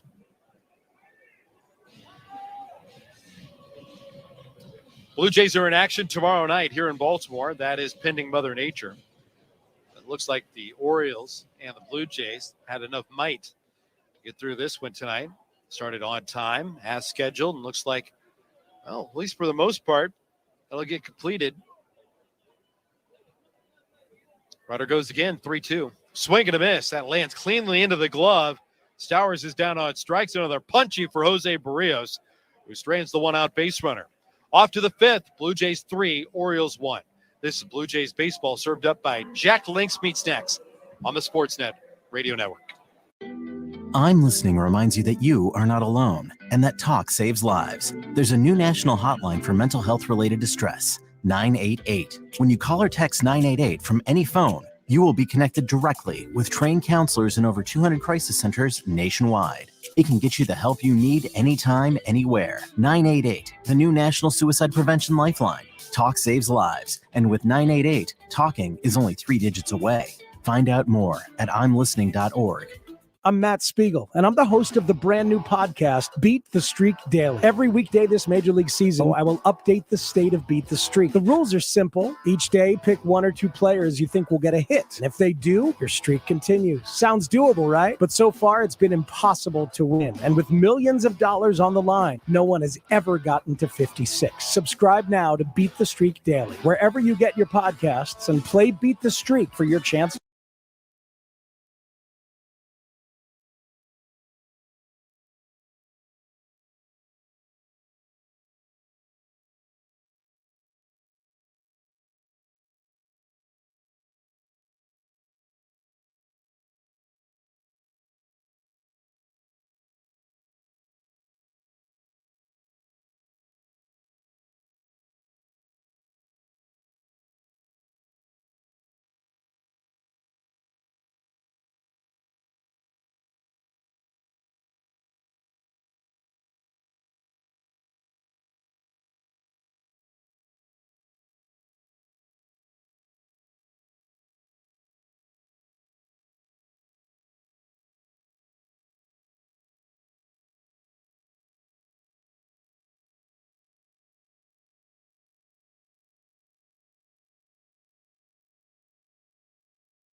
The 1-1. Outside corner. Biggio falls in the hole 1-2. Aiken has thrown a lot. I mean, a ton of pitches and a ton of innings racked up this season. 43rd relief appearance. 2 or more innings in 26 of them. Second most in the big leagues. Lefty's 1-2. Up and out. The runner breaks for second base. Merrifield slides in safely. And the shortstop, Jorge Mateo, comes up waggling the ball back and forth, thinking that he got Merrifield on the foot first slide. Now we're going to find out. I think the Orioles, undercover, asked for the review.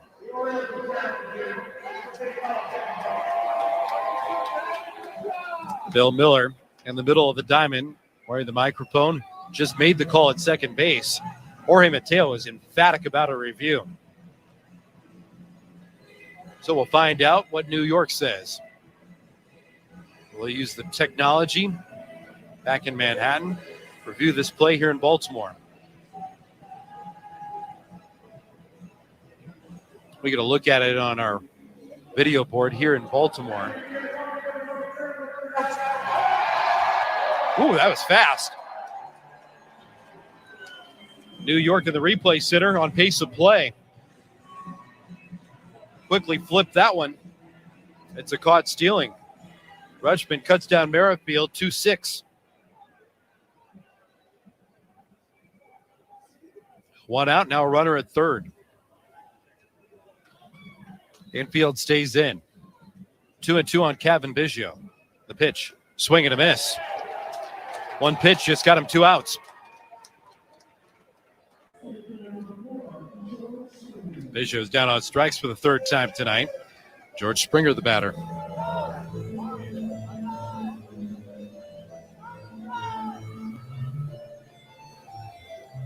George has flied to center and to right. He's also bounced to second.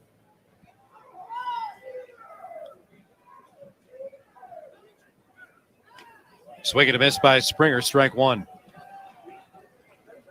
George with a couple of big hits in the finale against the Boston Red Sox. The reason the Blue Jays picked up their 7th sweep of the season. The 0-1. Swing and a miss. Went after the changeup, and it's 0-2.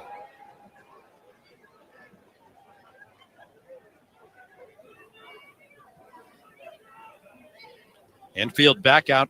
Field playing straight up. The 0-2. Swing and a miss. 3-pitch strikeout of Springer.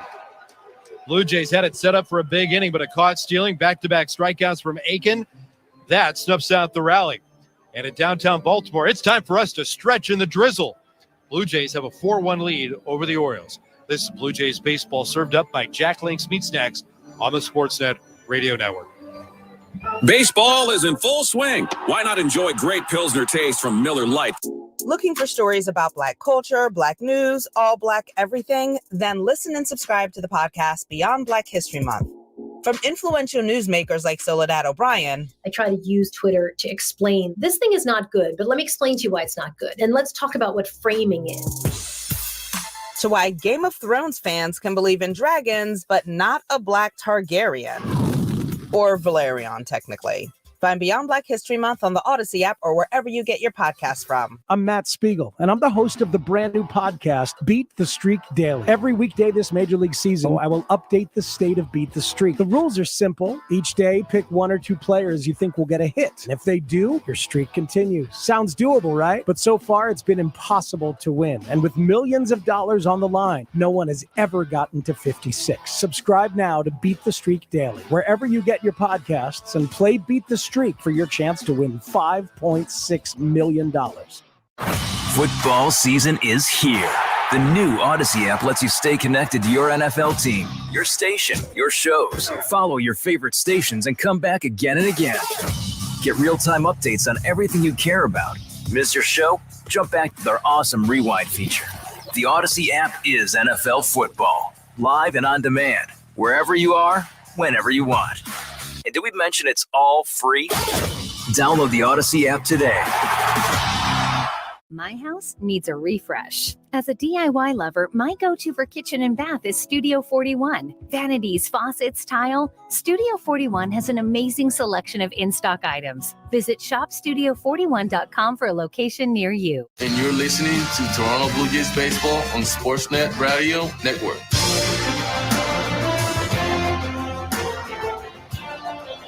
Six innings, a one-run ball for Jose Barrios brings us to a certainteed pitching change. Certainteed pro all the way. Jose Barrios goes through 6 innings in his final start of the regular season. He used 91 pitches, 51 strikes, while striking out 5, walking 3, and only allowing the 1 run on 3 hits. Barrios is out. Now the lefty Tim Meza. Rougned Odor, Kyle Stowers, and Jorge Mateo will come to the plate for Baltimore. Blue Jays have a 4-1 lead here opening their series in Maryland. We'll be back with you coming up tomorrow night. Mitch White gets the Game 2 assignment against Mike Baumann. Baumann is 1-3 for the Orioles with a .434 earned run average. White is looking for his first victory with Toronto. Both teams are TBA in the season finale, but all signs are indicating that Yusei Kikuchi, the lefty, will get the assignment. If not as a traditional starter, he'll get a significant portion of the bulk work on Wednesday late afternoon. Blue Jays 4, Orioles 1.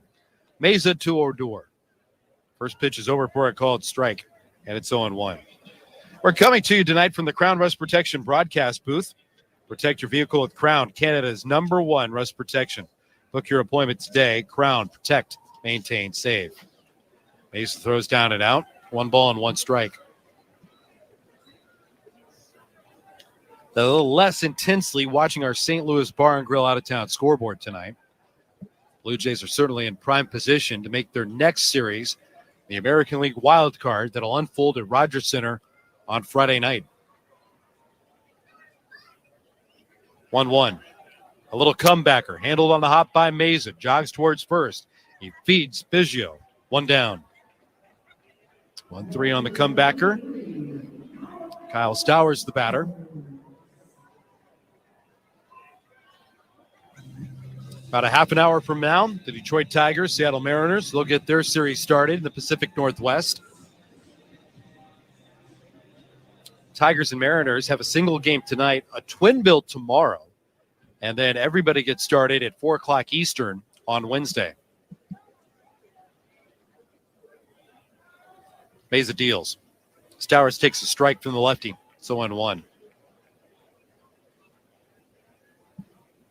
If the Blue Jays and the Mariners and everybody else in Major League Baseball don't know where they're headed by Wednesday, that would be a stunning development. The 0-1. Swing and a miss. That St. Louis Bar and Grill out-of-town scoreboard is looking more and more with the Blue Jays just having a magic number of 2 to ensure games at Rogers Center. They're doing their half, and that's cutting it in half. Winning. A 4-1 lead here in the 7th. 0-2 is fouled away. The New York Yankees lead in Texas 2-0. Luis Severino is firing a gym. A sparkling performance tonight for the New York Yankees. 0-2, hit high in the air, near the line and left. Tapia moves over, past the chalk, reaches out, can't make the catch. That retaining wall on the screen barreling in on him. That ball had some slice off the left-handed hitter's bat. So Tapia couldn't make the play. It lands foul, and it's 0-2.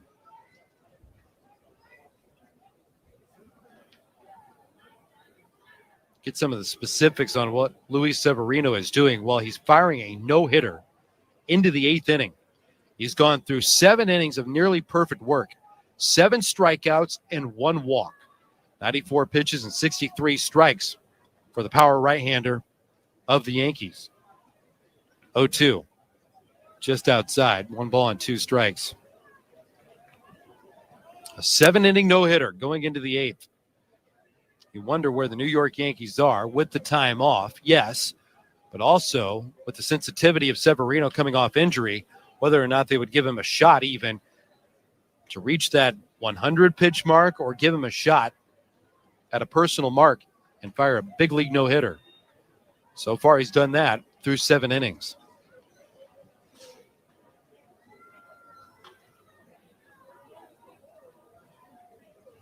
He's faced the minimum while doing so as well.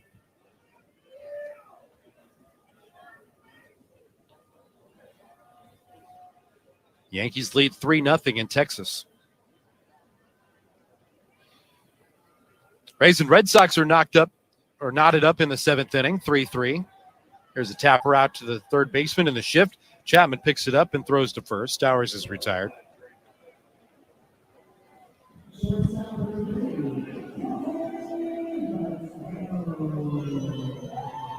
Two down here in the 7th. Blue Jays in front 4-1.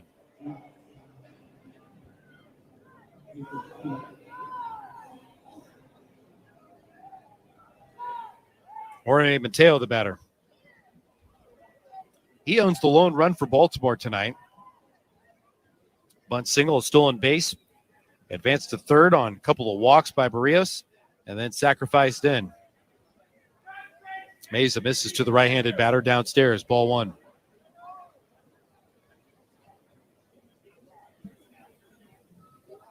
The 1-0. Swinging a foul back.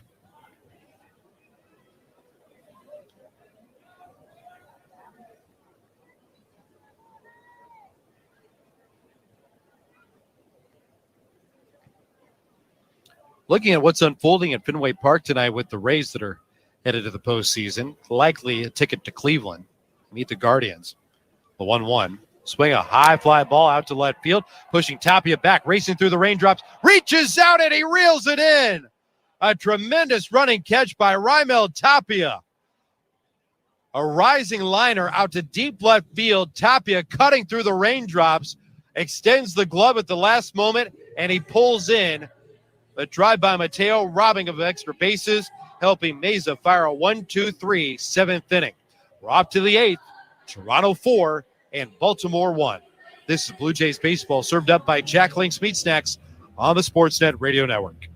The listening you love is on the free Odyssey app. Your trusted local radio stations, coverage of your favorite teams, live news from your hometown, and millions of podcasts on demand. Best of all, you can completely customize your listening experience. Follow topics you care about, like leagues and teams. Pause or rewind your local sports and news, and add shows to your queue to catch up later. There's a lot to listen to, so get started and download the free Odyssey app today. I'm Matt Spiegel, and I'm the host of the brand new podcast, Beat the Streak Daily. Every weekday this Major League season, I will update the state of Beat the Streak. The rules are simple. Each day, pick 1 or 2 players you think will get a hit. And if they do, your streak continues. Sounds doable, right? But so far, it's been impossible to win. And with millions of dollars on the line, no one has ever gotten to 56. Subscribe now to Beat the Streak Daily, wherever you get your podcasts, and play Beat the Streak for your chance to win $5.6 million. Finally, my in-home dream spa is becoming a reality. Studio 41 had all the bathroom fixtures I needed to make my own oasis. Bathtubs, rain heads, steam, and more. Studio 41 made the selection process easy and fun. Visit shopstudio41.com to get started. Football season is here. The new Odyssey app lets you stay connected to your NFL team, your station, your shows. Follow your favorite stations and come back again and again. Get real-time updates on everything you care about. Miss your show? Jump back to their awesome rewind feature. The Odyssey app is NFL football. Live and on demand. Wherever you are, whenever you want. And did we mention it's all free? Download the Odyssey app today. 22. This is Toronto Blue Jays baseball. Swing and a miss. Manoah has a new career high. 11 strikeouts. On Sportsnet 590, The Fan.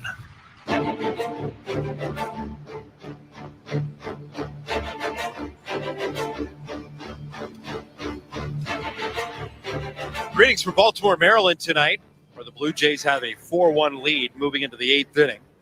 The Orioles have gone back into the bullpen at a pitching change brought to you by Certainteed. Certainteed Pro all the way. Yanir Cano replacing Keegan Aiken. Dean Kramer lifted the lid in this one for the Orioles tonight, went through the first 6. Aiken left a runner stranded at third in the 7th. And now Bo Bichette, Vladimir Guerrero Jr., and Alejandro Kirk will face off against Yunier Cano, who's asking for a new baseball. It is an absolutely miserable night here at the ballpark. I mean, there's just no way to sugarcoat what's the Blue Jays and the Orioles have been playing through. It has been wet. It has been windy. It has been cold.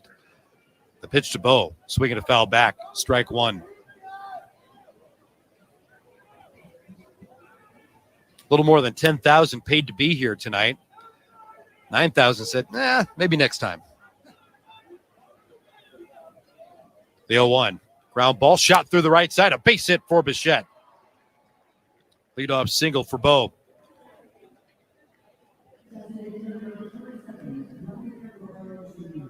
Vladimir Guerrero Jr. strolls in.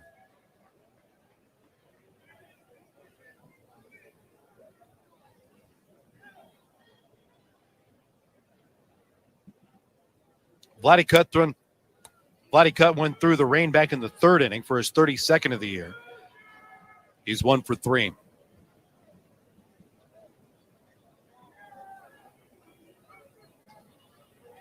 The pitch. Cano misses outside, ball 1.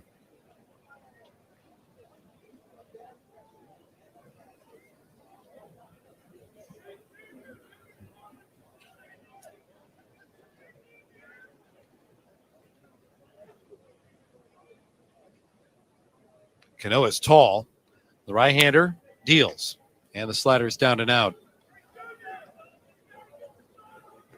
Third arm to throw tonight for Baltimore.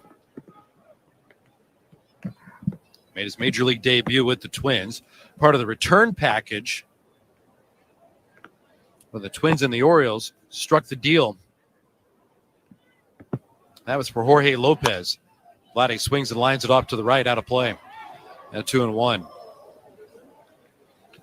Jorge Lopez started the season as the closer for the Baltimore Orioles, and there was a lot of contention whether or not Baltimore waved an early white flag for a team that was playing pretty well throughout the course of the year, and they would trade their closer. But they had one in the wait, and that was Felix Bautista, the 2-1, down and out. 3 balls and 1 strike on Guerrero. Felix Bautista was electric, appearing out of the bullpen for the Orioles after being named the official closer, if you will. Bautista, though, lost for the season, really was grinding through his last couple of appearances. They put him on the injured list today. 3-1, low and away. Cano really didn't want anything to do with Vladimir Guerrero Jr. A single by Bo, a walk to Vladimir Guerrero Jr., nobody out, and 2 are on, with Alejandro Kirk coming to the plate. Blue Jays have a 4-1 lead.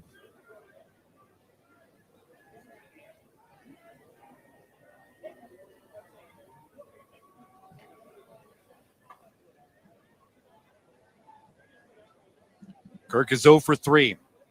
Retired in the air twice, and he struck out back in the 6th. The pitch, line foul, first base side. That hits the net. And then it's so saturated with rain, it cascades those fans in the first couple of rows, even more so.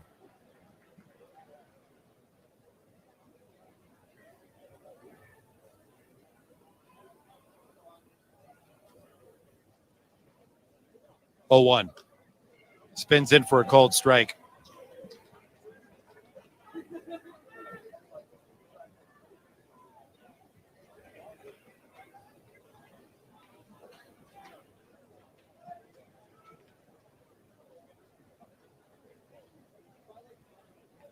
Cano straightens high, and the 0-2. Fouled back over our heads. Stays no balls and 2 strikes. 6 feet 4 inches. Listed at 185 pounds. He is certainly bulked up. Now 28 years of age.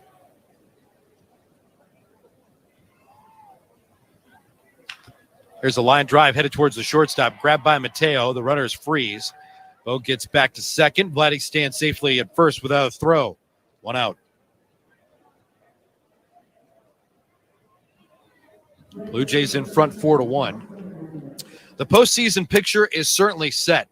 We look at the standings update brought to you by Bet365, where you can watch thousands of live games, build your own bet, and even make a bet while a game is still being played. 19 plus, play responsibly, Ontario only. The postseason picture in bracket form doesn't look like March. It's certainly a lot more focused than what a field of 64 plus would be. Hernandez takes a called strike, and it's 0-1. Home plate umpire Doug Eddings asking for a towel. He wants to swab off the dish, and he does so quickly. On the National League side of things, 110 wins get you the top spot. The number 2 team securing the National League Eastern Division is Atlanta. The 0-1, swing and a miss. Oh, Hernandez really expanded on the slider there. He's in the hole 0-2. So first round buys for the Dodgers and Atlanta. That sets up wild card matchups currently. That include the 3 versus 6 seed in the National League, where the Cardinals, if it started today, would host the Philadelphia Phillies. Slider down and out. And that would get us a premier matchup in the senior circuit with the Padres going to Queens to take on the New York Mets.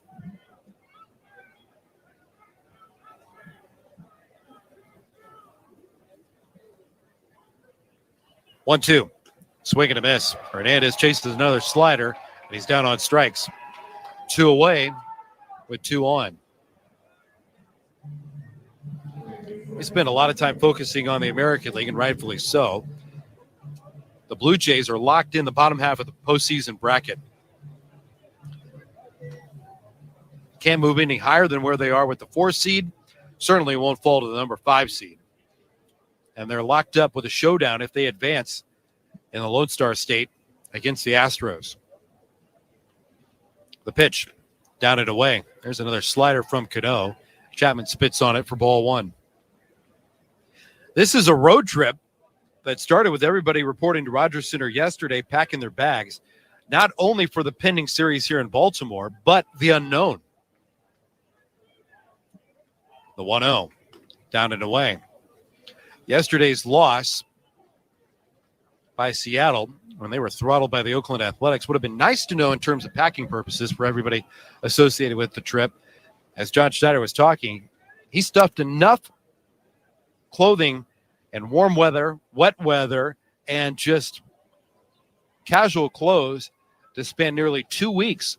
Blue Jays weren't sure whether they would leave Baltimore and go to Seattle, maybe Cleveland. And then you have to prepare for the next series if you stay on the road, because if you advance while playing in either Cleveland or Seattle, the winner of those series would likely advance to Houston.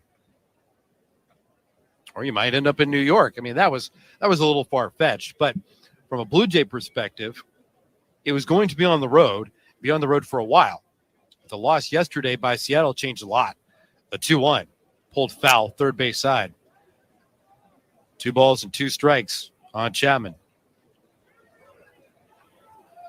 So thankfully, while the luggage is heavy for many of the Blue Jays, the laundry assignment will be a little lighter when Toronto comes back on their trip Wednesday night.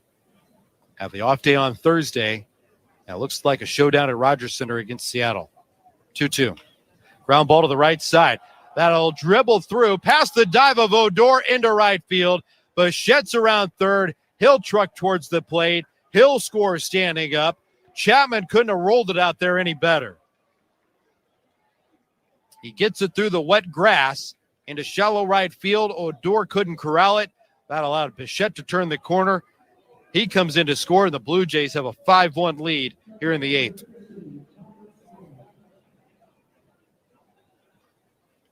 Vladdy stands at second. An RBI single for Matt Chapman. Chapman drives home his 76th of the year. First and second for Toronto, still 2 out.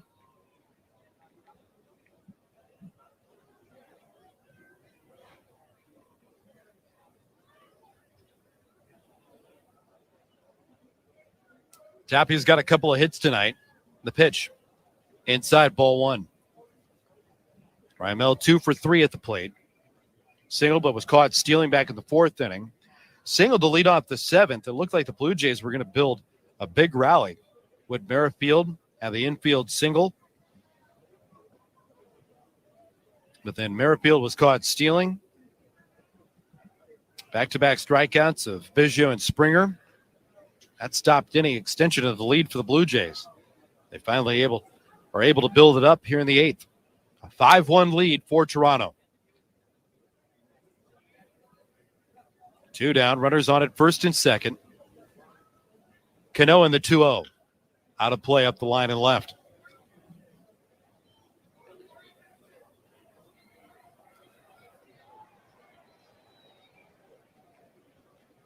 Two balls and one strike.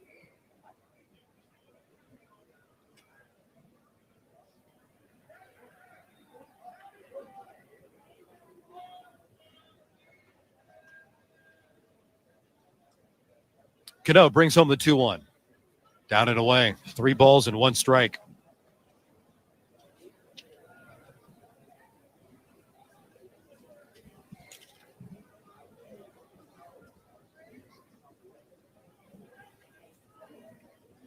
Chapman leans on his knees away from first. Vladdy drips the lead, checking on the position of the infielders. He's at second. 3-1. Tapia takes a strike across the knees. Now 3 balls and 2 strikes. This will put Guerrero and Chapman in motion.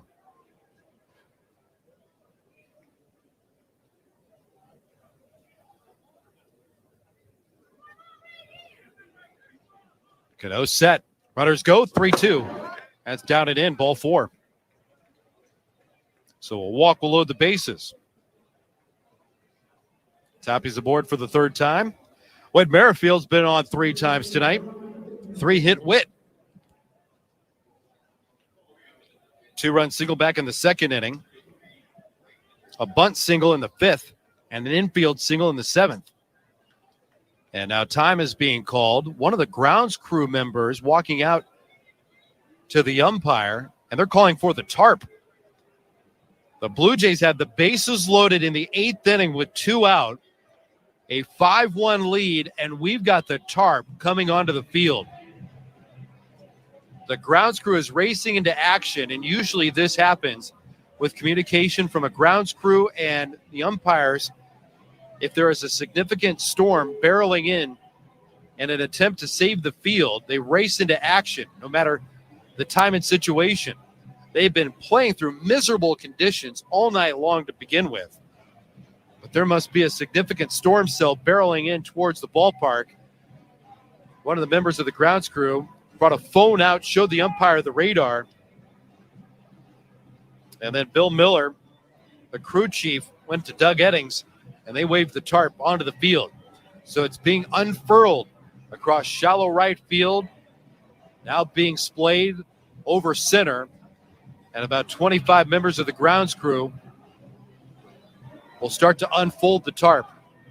So at 9:24 here in Baltimore, Maryland, the tarp is being sprawled out. We've got a rain delay. The Blue Jays and the Orioles are in an official game. They've been battling Mother Nature all night long. Well,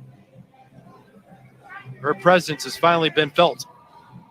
The grounds crew starting to drag the tarp over the field to play. We'll cover up the infield, which is also a part of the danger. Part of the danger because the moisture that's already been settling on the field to play for the last 2.5 hours now gets drawn back higher onto the field. So this is not exactly going to be a great close to the night. Well, that's unfortunate. Whit Merrifield in a 3-for-3 day was coming to the plate. Blue Jays were looking for a knockout blow.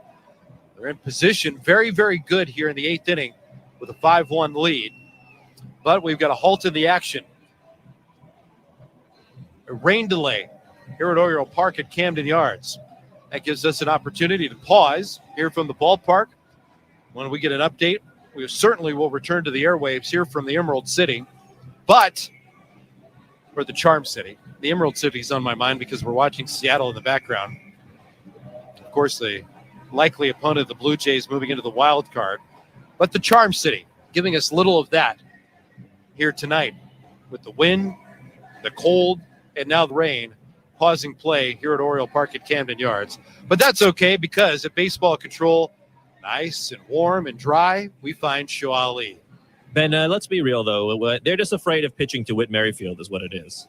The listening you love is on the free Odyssey app. Your trusted local radio stations, coverage of your favorite teams, live news from your hometown, and millions of podcasts on demand. Best of all, you can completely customize your listening experience. Follow topics you care about, like leagues and teams. Pause or rewind your local sports and news, and add shows to your queue to catch up later. There's a lot to listen to, so get started and download the free Odyssey app today. MLB Network brings you closer to the game.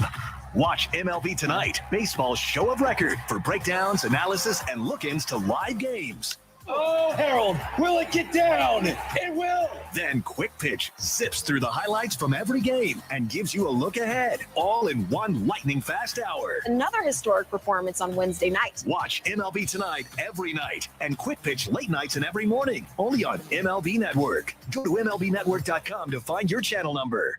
Into the bowels of Camden Yards. The players from the Blue Jays also walking in from the Jays bullpen out there in kind of left center field. And there are no fans in the stands at Camden Yards. I think I got to say, like, if you took the over-under on how many fans were actually there tonight, I honestly think the over-under, it would be set at like 100 people. There are not a lot of people in Baltimore tonight, but we will give you as many updates on the rain delay stuff as humanly possible. Before we talk some Blue Jays, why don't we do a quick check of the St. Louis Bar and Grill out-of-town scoreboard. The Rays at Red Sox. This game, actually, the Red Sox now lead 4-3. So earlier, Manuel Margot and Wander Franco had two absolute bombs to lead the Tampa Bay Rays 3-0. But Christian Arroyo, Kike Hernandez, both with doubles to tie the game. Rafael Devers with the RBI sac fly to take the lead. And remember, with the Rays lost last night and the Blue Jays winning, of course, against the Boston Red Sox, the possibility of the Blue Jays going to the Trop is completely off the table. The only three scenarios remaining right now for the Blue Jays are they travel to Seattle to take on the Mariners, or they play the Mariners or the Rays at Rogers Center. Also, the other possibility, I suppose, heading to Cleveland to Progressive Field, take on the Guardians, also off the table. But right now, Boston leads 4-3. Tigers-Mariners, that game starts at 9:40 p.m. Eastern, so in about 10 minutes at T-Mobile Park. George Kirby will pitch for Seattle. Brian Garcia will throw for Detroit. In the top of the ninth inning, this is less to do with the Blue Jays and the AL, but top of the ninth inning at PNC Park, the Cards are tied with the Pirates 2-2. Albert Pujols crushing a 2-run bomb, his 703rd career homer with that long ball. He also passes Babe Ruth to move into sole possession of second place all-time for RBI. He now has 2,216 career RBI, which is honestly kind of cool. I honestly wonder, if you caught the 703rd career home run, which also moved Pujols into second place all-time for RBI, if you catch that ball, is that ball worth more than the Aaron Judge 61 home run? Because maybe not the 62nd home run, but the 61st home run that was hit in Toronto that Matt Bushman caught in the Blue Jays bullpen. Is that ball, the Pujols 703rd career homer, is that ball worth more? Personally, I say yes. Personally, he moved passes Babe Ruth for possession of second place all time. I say yes. Elsewhere, some preseason action in the NHL tonight in Montreal. Leafs at Habs. Toronto up 3-0. Nylander scoring twice. Aston Reese with a goal that game in the third period. Kraken at Flames. Calgary up 1-0. Zeros for the Canucks at Oilers in Edmonton. And Monday Night Football on right now. That game actually just went to halftime.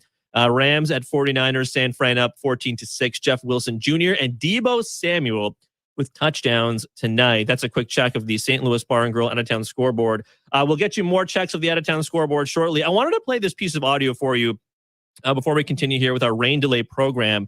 So we know that John Gibbons has a new podcast / YouTube show. It's actually pretty fun if you haven't checked it out. Lots of former Jays have been on it, and Gibby certainly has been on the Fan and all over the Sportsnet radio network, just kind of promoting the podcast, talking about the Blue Jays. Great Twitter follow. If you don't follow Gibby on Twitter, he's fantastic. But on the most recent episode, he had Josh Donaldson on, I think a couple of weeks ago, but on the most recent episode, Gibby spoke to none other than Jose Bautista. And so look, we've always wondered, is Jose retired? So Gibby actually asked him that question. So let's hear what he had to say. Is life good? Well, you just retired? Have you officially retired yet? Or people have asked me that. I didn't know for sure. I did. I mean, not that I announced it, but Right. I am retired. It came at a weird time where my last season wasn't great, and then the next year was COVID, and I was still hoping to play, and that kind of threw a wrench in my plans. And because of that reason, and while the world was going through, I've always stayed away from announcing it. I didn't feel like it was appropriate. People had other stuff to be worried about. But yes, I am retired, and I enjoyed coming back to play a little bit in the Olympics in Tokyo with Team Dominican, and that was fun. But yeah, You got a big knock, didn't you? That big game-winning knock in that or something? I did. It was fun. Well, you've been known to do that. I guess that shouldn't surprise me anyway. Yeah, I've been lucky to be put in those positions, and then even luckier to kind of come through. So I've enjoyed those moments for sure.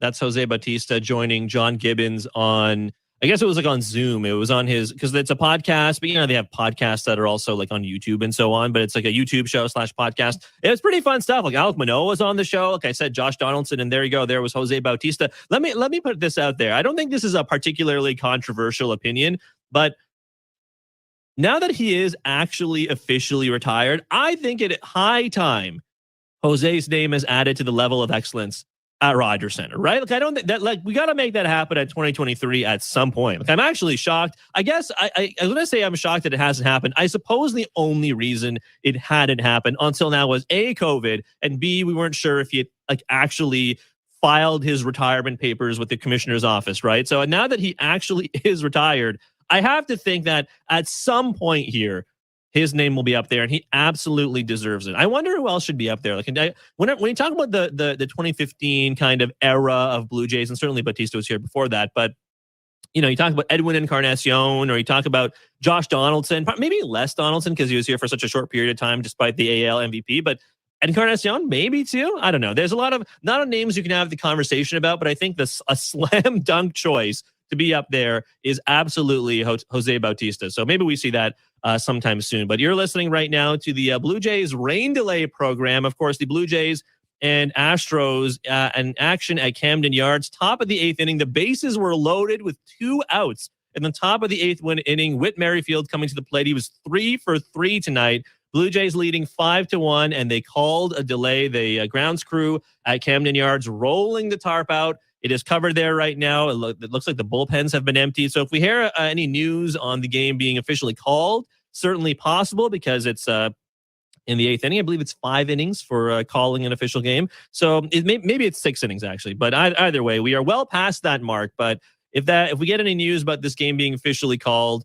I'm sure I will pass that along to you as soon as I get that information. While we wait, though, why don't we play some audio for you? You guys know the drill. We'll play some audio. A lot of great interviews today on Sportsnet 590 The Fan, our flagship station here in downtown Toronto. One of them, of course, the always fun and interesting and terrifically talented Dan Schulman, who is the Blue Jays play-by-play voice for Sportsnet Television and, of course, the voice of ESPN Radio. He's going to be doing, I believe, Dan is not doing the Sportsnet call on television in the playoffs, but he will be doing the ESPN call for the MLB playoffs on radio, starting, I believe, with the Blue Jays series against whomever they play. Either way, Dan was on with Blair and Barker earlier this morning, and let's hear it. This is Dan Schulman from Sportsnet on with Blair and Barker. Bringing Dan Schulman, Blue Jays play-by-play voice on Sportsnet, who will be calling the Blue Jays series, whoever it's against, wherever it is, for ESPN Radio. Danny, thanks very much for joining us. Give me your gut call on who the Jays will be playing on Friday and where they will be playing. And I won't hold you to it, although our listeners probably will. I will. Well, the math suggests at home to Seattle. That's the most likely situation. So I think I will go with that. You good with that? I'm very selfish, so I'm good with them starting at home. October is generally a month of travel for me, right.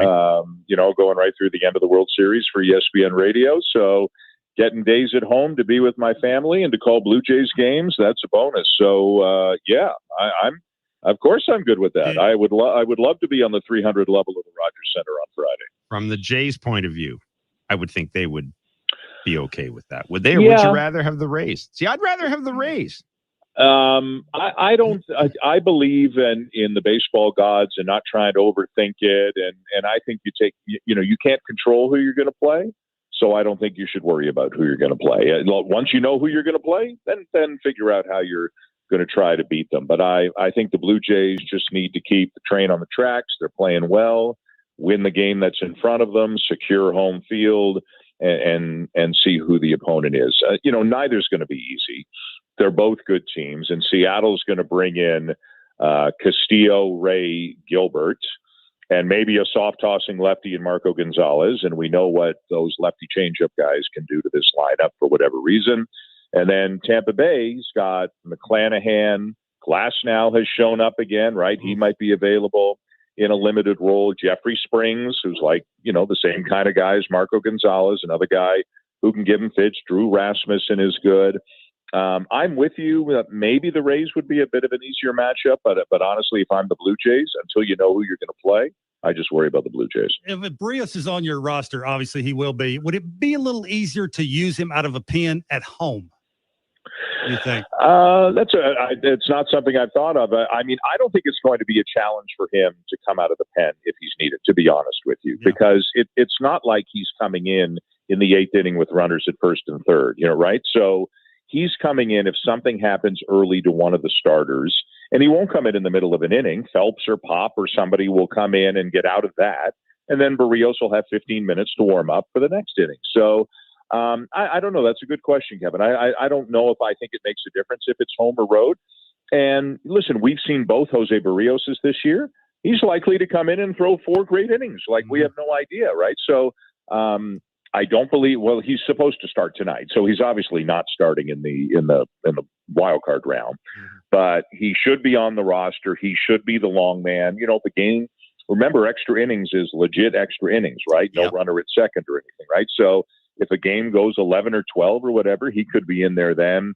And if they advance, he's the 4th starter, which means he could be the game 1 starter of the division series if they go 3 and the other 3 guys start those games. Like, if they're going to have a deep run, Jose Barrios is going to be a part of it. Yeah, the playoff roster is intriguing. I think it's basically a slam dunk for a couple of guys, and that would be Moreno and Zimmer. Who do you think makes it out of those 2 guys? Well, I'm going to backtrack on something I said to you last week. Okay. So you can scrub it off the website or whatever. So last week I said to you, I don't think the Blue Jays have done this dance with Bradley Zimmer all season long to not take him. And I think I've changed my mind, and I've changed my mind for a couple of reasons. And it's funny. I think Danny Jansen has actually hurt Bradley Zimmer here because Jansen is hitting so well. He's got to be in the lineup. He's got to. I think. Game 1, Manoah pitches, Kirk catches. And maybe it depends who they play, but if they get Shane McClanahan, like for sure Danny Jansen's in the lineup. And even if it's Luis Castillo in Seattle, a righty on the mound, I think Jansen's going to get some DH at-bats in this series. And we know Kirk is going to get some DH at-bats in this series. So if your other catcher is DHing 2 of the 3 or all 3, that increases the likelihood in my mind that you want a 3rd catcher. Yep. Zimmer and Bradley, it's good to have both of them. You can really shore up your outfield defense. Zimmer obviously is your best bet to score from first on a double, score from second on a single if you're using him as a pinch runner, that sort of thing. But, it's the way Jansen's hit, and it's seeing Moreno out there taking ground balls and fly balls the last couple of days at 3:00 at the ballpark. I think they're just trying to get him as ready and as versatile. Like, I think he's going to be kind of the emergency guy for them. He's a good athlete. And the other part of it too, I think, is Whit Merrifield's play. Like, he's the second baseman right now. And so Kevin Biggio might be the pinch runner late. Like, they're going to have to run for Kirk at some point, probably down a run in the 8th or 9th inning. Then they can have, and the extra innings rule too. What if you don't have if you lose your DH because you got to make your other, you got to put your other guy behind the plate, and now you've got 4, 5, 6 innings of baseball left to cover, 2, 3 at bats where you've lost your DH. So I've changed my mind. I think Zimmer might be out, and I think Moreno might be in. Yeah, I think having you walk it through walk through it that way with us. And yeah, it makes, I'm with you as well. I was kind of on the fence, but seeing what Danny's doing, knowing how John manages the team, and I guess a lot will depend too on Santiago Espinal and Lourdes Gurriel Jr.'s availability too. That will have a significant role in that decision making. But yeah, I think it's, you have to ask yourself, what else does Bradley Zimmer give you other than the best part of his skill set? And almost everybody else on the roster at least has two things they can do for you. You know what I mean? There are two things you can utilize them for. So I'm with you. But yeah, Whit Merrifield, Dan, what to your mind explains what we've seen from Whit Merrifield? So I guess we give him, he's always been an everyday player, and he's never been traded before. And, Kevin, you can speak to this. That first time you get traded can be a little bit jarring. And he got traded to a team in a pennant race. He didn't get traded in December and have spring training to get to know everybody. And I would imagine he came in here, just wanting to prove himself and not knowing what his role was. And I don't know if maybe the whole vaccine thing back then, it's a non-story now, obviously, but it was a pretty big story a couple of months ago. So, and now, and he didn't hit at the beginning, and Biggio was going pretty good then, and you had Espinal, and now Merrifield's playing like twice a week. So he kind of had to hit his way into the lineup. If you ask Schneider, he says consistent at bats.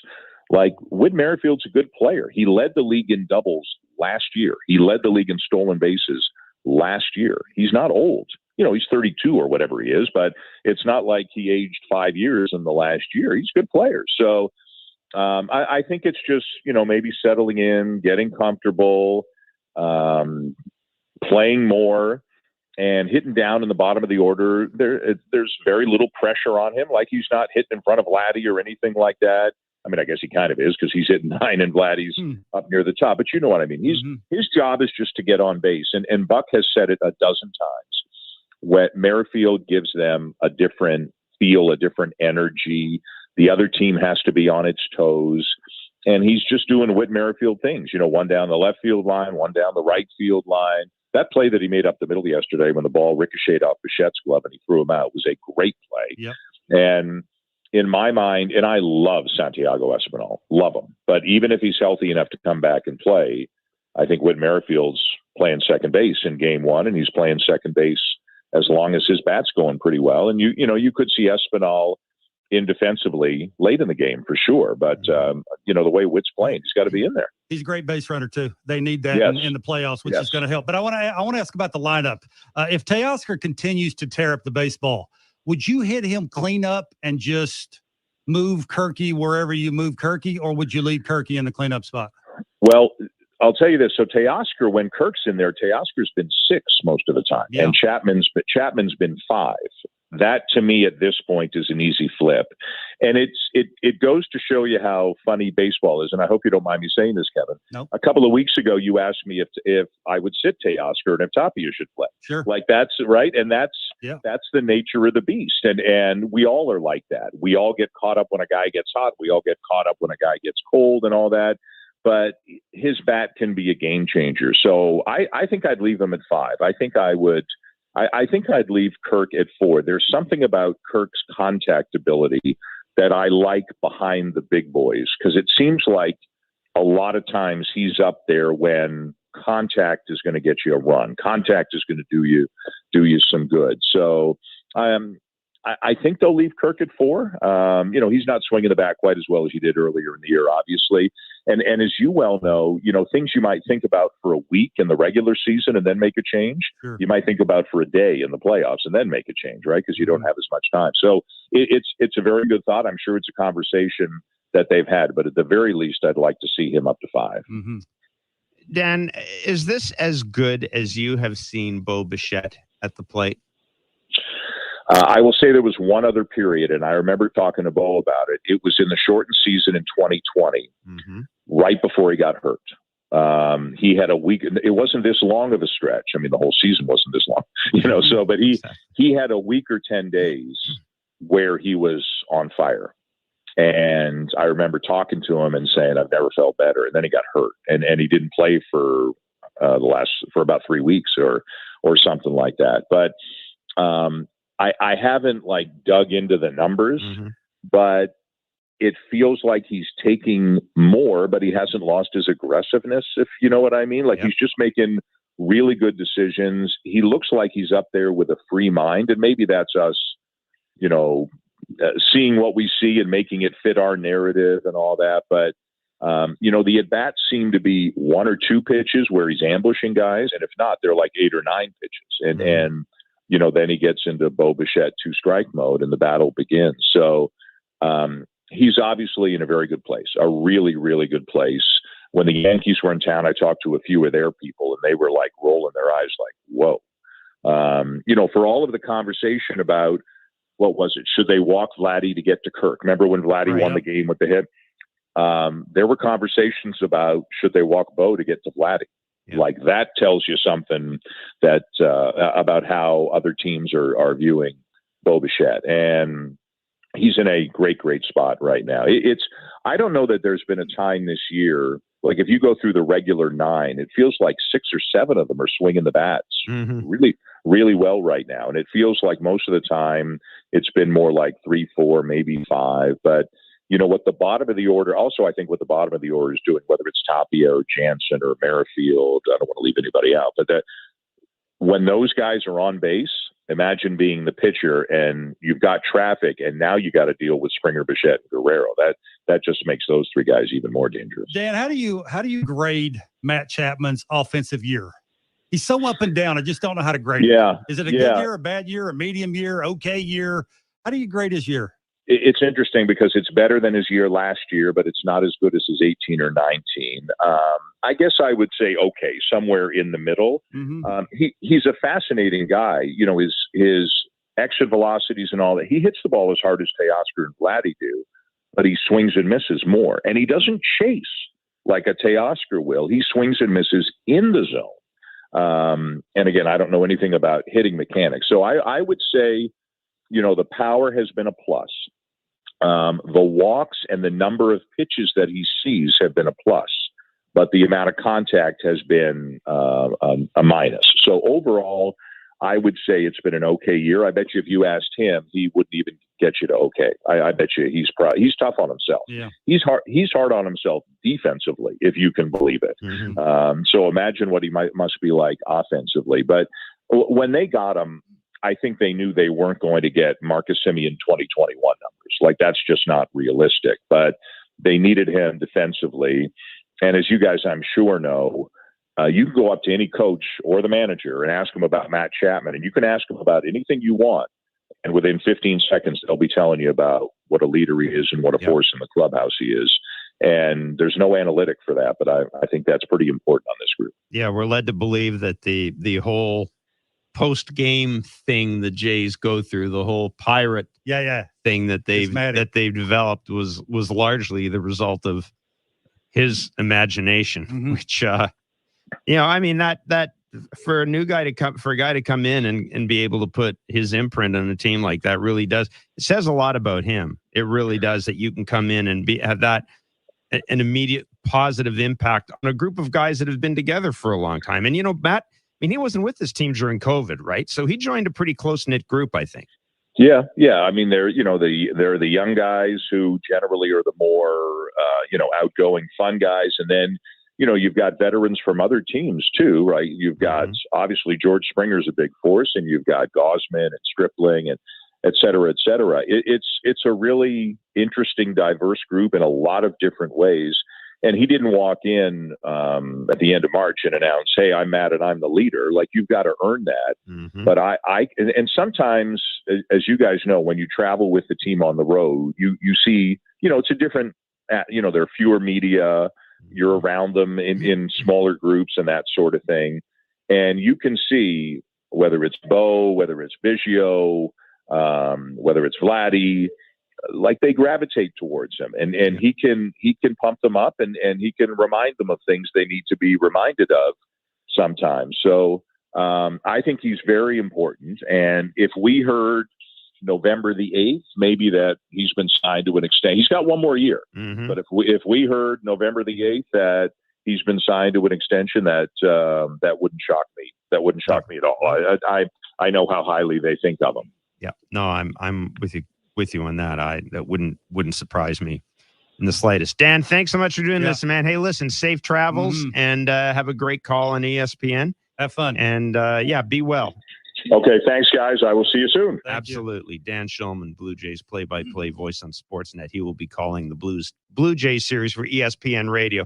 That is Jeff Blair and Kevin Barker, as Blair says, chatting with Dan Shulman. And I imagine Dan calling the Jays series, and then like whatever comes next. He might not do the Jays the whole way through, but he's going to do a lot of ESPN Radio. As we know, he does a lot of that anyways and does a fantastic job. So we wish Dan the best, of course, our teammate here at Sportsnet. But yeah, that was Dan Shulman chatting with Blair and Barker. Let's check in on the St. Louis Bar and Grill out-of-town scoreboard real quick before we go back to some more audio.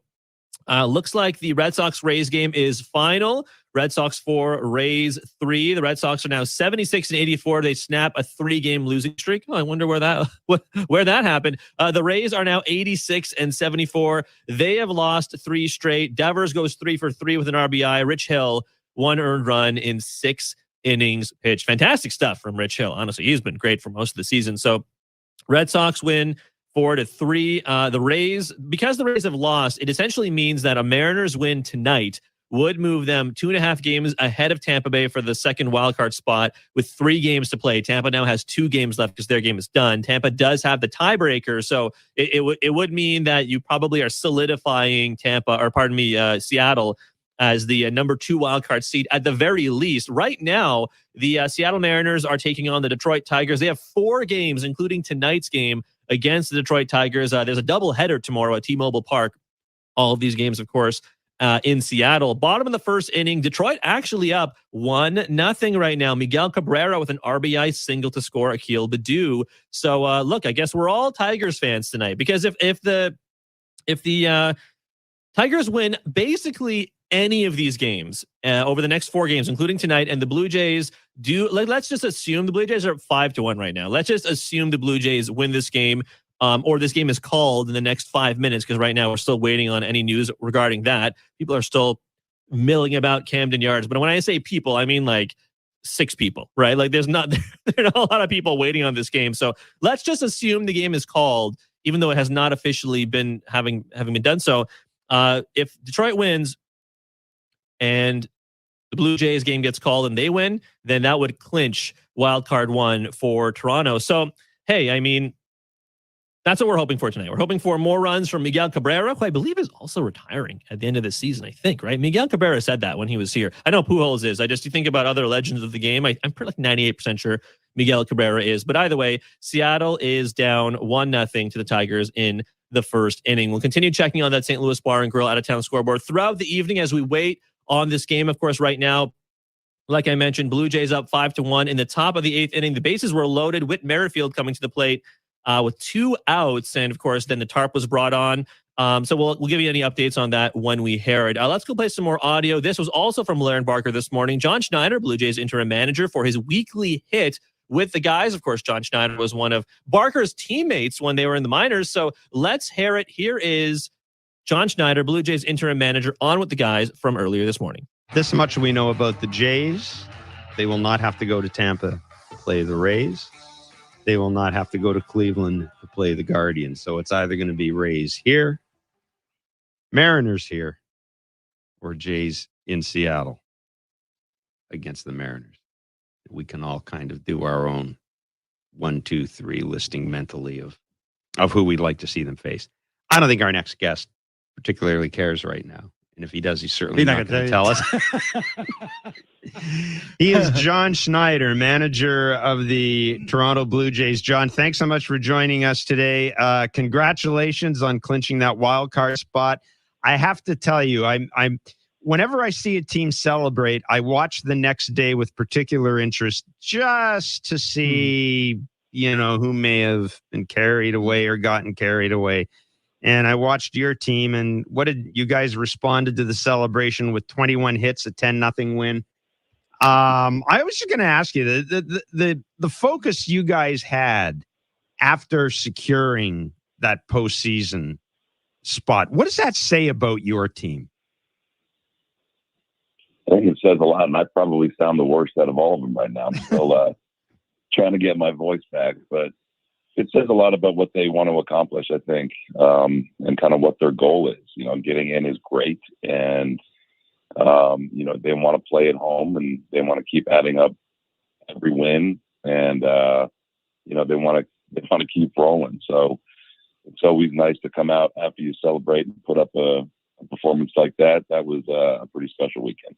John, is it possible that this team will almost, even though obviously there's still things to play for and you've still got the postseason, is it possible that this team may have taken just exhaled a deep breath and exhaled after finally clinching that playoff spot, and just, again, it's not that you're not keeping focus or anything like that, but just maybe almost feels a little freer now that that you are at least going to the playoffs, and then maybe you can just kind of play with almost a little lighter step. I mean, it sure seems that way. Yeah, I mean, I think if you look at the one series kind of by itself, I think it looked that way. And I think that the expectation coming into the year was pretty high that we wanted to be in the postseason. And it was just so kind of cloudy for a while, with so many teams involved. And it could be that way, where you're in, and, no matter what, you're going to be playing in a huge series. And then talent kind of just comes out. But hopefully we can keep it rolling here in Baltimore. And hopefully the weather holds off so we don't have to worry about playing too. But yeah, it's a talented group, man, and they're having a lot of fun right now. John, we always try to grade players, and I want to ask you about, you've been the manager about a half a year. If you go home, look yourself in the mirror, what grade would you give yourself so far as the Blue Jays manager? It's a tough question, Kev. I don't know. I've enjoyed every single minute of it, and I've learned a lot along the way. I've made some decisions that I thought were good, and I know I've made some decisions that were bad. So I don't know. I don't know if there's an exact grade, number, or letter grade I put on it, but I know I'm enjoying it. I know I continue to want to do it, and doing it with this group is extra special. Okay, let me ask you this way. What's the biggest difference between managing at the minor league level and managing here, trying to make a playoff run? Because you've done both. Yeah, biggest difference is, minor leagues, you're trying to develop specific skills and, attributes in a player. And here you're trying to win, you know what I mean? So I think conversations are a little bit different. Expectations are a little bit different. It's easier to say, okay, we can learn from this and move on in the minor leagues, to whereas in the big leagues, everything is magnified. And it's cool that the core group that I have known for a long time in the minors, they understand that, they get that, they've kind of been through it. I'm working through it too, myself.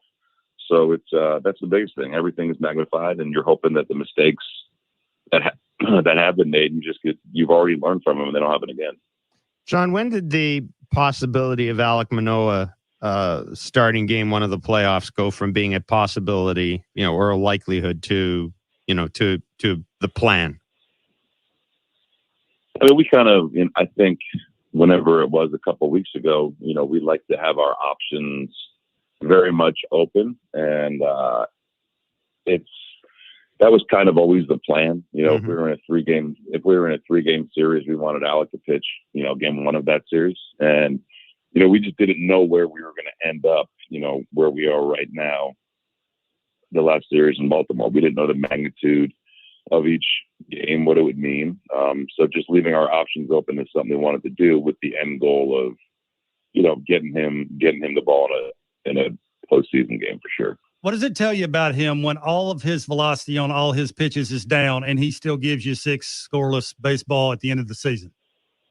That he knows how to pitch, and that he's competitive as hell. I mean, he's done that a couple times, to where his first couple innings his velo's down and then it ticks up in the third or fourth. But the fact that he can just maneuver through a lineup with, what he has in a certain night, it just speaks volumes to him as not only a competitor, but as a pitcher.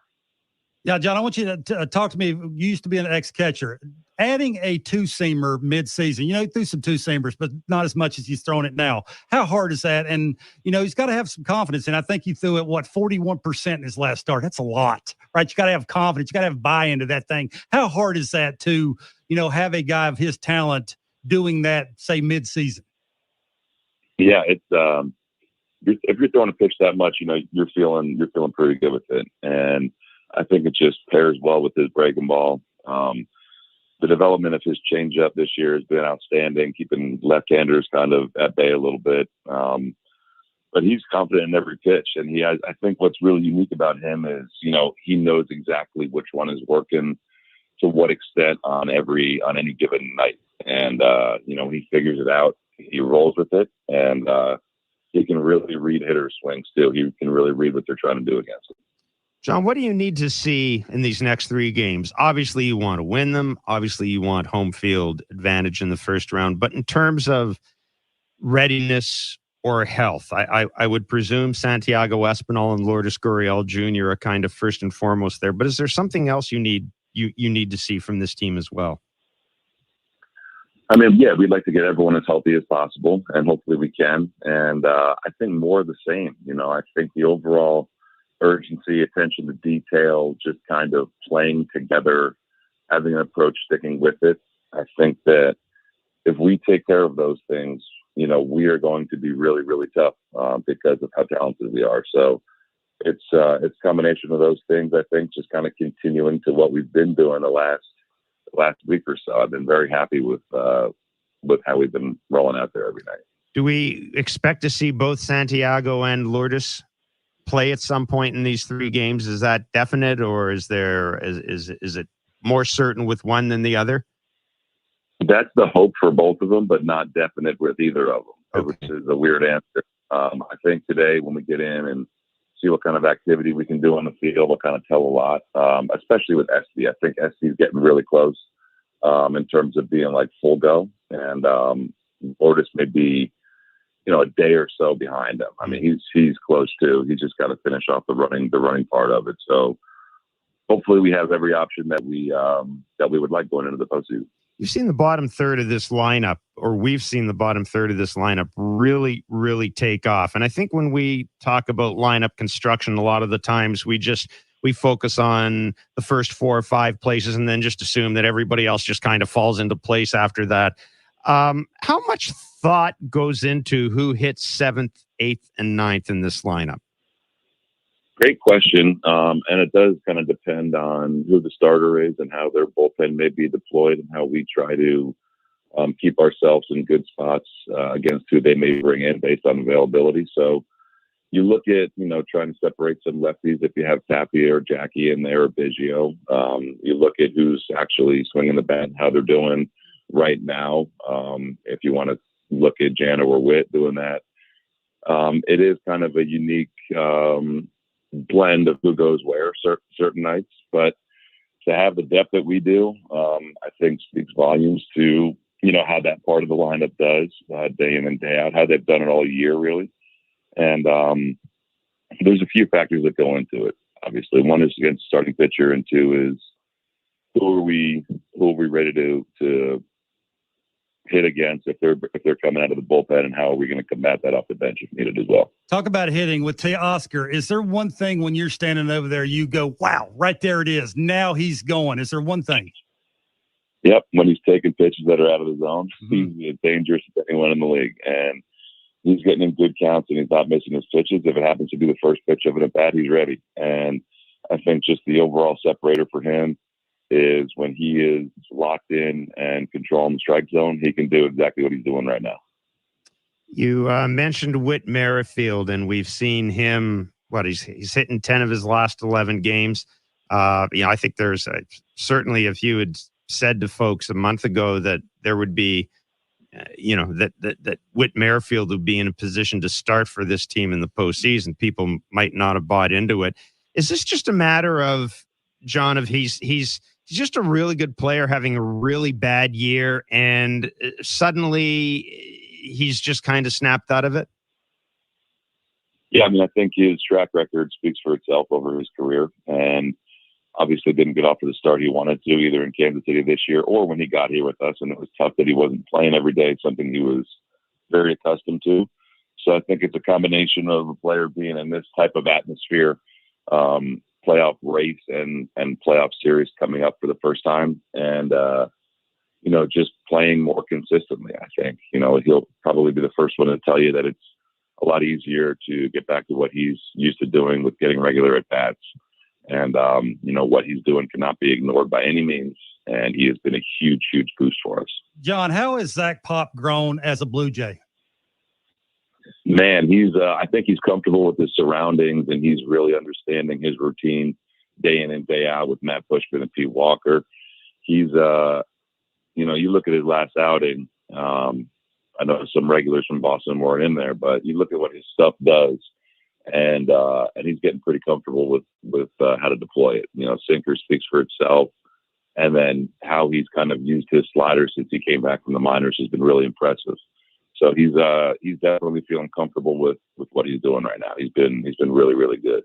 Last question for us, and then we'll let you run. Kevin Gossman came out of the game in the third inning yesterday. You were pretty clear afterwards that had this been a playoff game, he probably would have stayed in. That seems to be more precautionary than anything.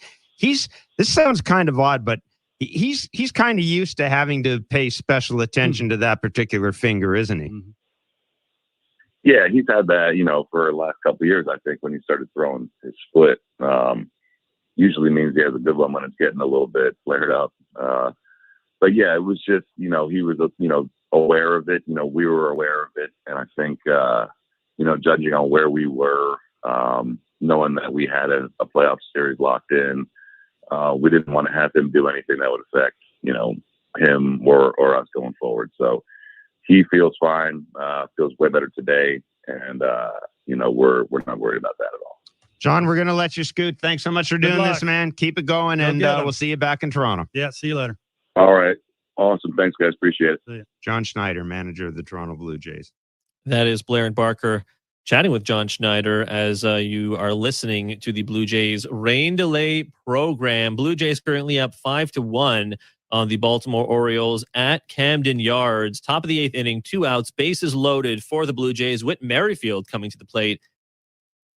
And then they pull the tarp. So we're waiting right now to see if this game gets officially called. We are well within that range, within certainly, I believe it is 6 innings for the Orioles because they're the home teams, and we're well past that in top 8. So we're just waiting to hear if this game does get called, and then we will figure out who does Jays talk, whether it's me or whether it's Blair and Barker, and then we will continue on with our evening. Before we get to some more audio, let's continue to check in on the St. Louis Bar and Grill out-of-town scoreboard. Right now, top of the second inning, Tigers and Mariners in Seattle at T-Mobile Park. The game is tied at 1. Eugenio Suarez with a RBI sac fly to score Julio Rodriguez from third in the bottom of the first inning after a Miguel Cabrera RBI single in the top of the first. So game tied at 1, now going to the bottom of the second inning at T-Mobile Park. Some finals from earlier in case you missed it. The Boston Red Sox knocking off the Tampa Bay Rays, who have now lost 3 straight. Boston winning 4-3. The New York Yankees winning 3-1. Luis Severino with a fantastic game. And the Yankees now improving to 98-61 on the year. Rangers fall to 66-93. Elsewhere in the AL, at least, the Royals beat the Guardians at Progressive Field in 10 innings, 5-2. And currently, I believe, currently right now, the White Sox lead the Twins 3-2 in the bottom of the 7th inning. So we'll do a quick check. And why don't we check in on the other sports as well, since we have some time, because it's not like we're really hurting for time here tonight. So let's check in on the NHL. The Leafs in preseason action win 5-1 over the Montreal Canadiens at the Bell Center. Nylander scores a pair. Zach Aston-Reese scores once. Alexander Kerfoot with a pair, and the lone goal for Montreal, Jonathan Drouin. Seattle Kraken taking on the Calgary Flames in the second period. Right now, Tanev and Stone have scored for Seattle. And in the second period as well, the Canucks and Oilers, an all-Canadian matchup in Edmonton. That game is tied at 1. Holloway scoring for Edmonton and Hoglander scoring for the Canucks. So I believe you can watch that game on Sportsnet 1 as well between the Canucks and Oilers. And on Monday Night Football, end of 3, the 49ers lead the Rams 14-9. Jeff Wilson Jr. and I believe it is Deebo Samuel with touchdowns tonight. All field goals for Matthew Stafford and the Rams. That's a quick check of the St. Louis Bar and Grill out of town scoreboard. Again, rain delay for us here across the network. Blue Jays lead 5-1 right now. Top 8, 2 outs and the bases loaded. Still waiting to see if we hear anything back from, if this game gets called or not. Certainly looks like the rain is not going to stop anytime soon. So I got to imagine that will happen sometime soon. Fingers crossed. While we wait, though, let's play some more audio. This is John Morosi, MLB insider. He was on the Fan Drive Time on our flagship station, Sportsnet 590 The Fan, with Ben Ennis earlier this afternoon. Morosi, I believe, was at the game in Texas, in Arlington, to watch the Yankees take on the Rangers. And, of course, they talk some Blue Jays as well, as always. Here's John Morosi with Ben Ennis from earlier this afternoon. Let's bring in our pal, John Morosi of MLB Network, who's in Arlington, Texas, getting set for the Yankees and Rangers tonight. How's it going, John? Outstanding, Ben. This is the center of the baseball universe, with all due respect to the Blue Jays right now. But I think the Aaron Judge chase for 62 has traveled south. And I love the update I just got from the Rangers ticketing office here, Ben. Every outfield seat at Globe Life Field is sold for all 4 games of this series. So it's a 4-game series, doubleheader tomorrow, and every single outfield seat has been sold. I love it. Yeah, not shocking. No word if Frankie Lasagna has made the trip to Arlington. I know he was in the Bronx for at least one of those Yankee Orioles games. So yeah, you know what? Let's start there because you mentioned it, and you're there for the game tonight. So he's still sitting on 61. He's not going to get a chance to break the record at home. 61 still incredible. It's tied for the American League and Yankee record.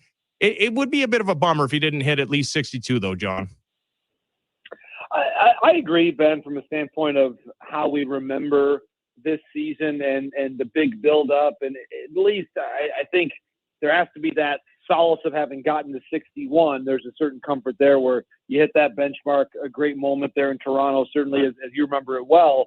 But I do think given the amount of time that was left in the season when he hit 60, there was the expectation that he was going to have the momentum that carried him through and got to 62. But the point I would make, as we have now just 4 games left, is from September 1st until now, Aaron Judge has put up the best numbers by OPS of any Yankee for any closing September into October in the history of the team, outside of Babe Ruth once.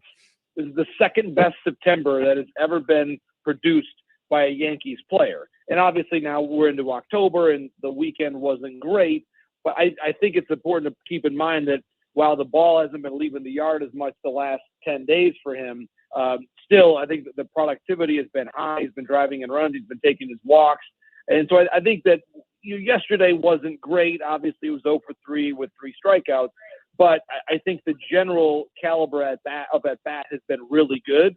And I think if I'm the Yankees, I point to that and still feel like there's a pretty good chance he gets it at some point in time in the next four games. No, it's crazy because Bo Bichette had like a franchise record in hits in September, and he was carrying a Blue Jays offense that was incredible and won a bunch of games, only lost 1 series that month. And it's hard to make the argument for Bo Bichette being the player of the month in the American League over Aaron Judge, because Judge was just that great. I mean, he's been great all season long, and especially with the eyeballs on him to continue to do what he's done this month or last month, continuing over into this month, has been absolutely incredible. So yeah, the Blue Jays are going to play on Friday. They're going to play a 3-game series in the wild card round, probably at home, but there's a potential for it to be in Seattle. And they get the 1 day off on Thursday.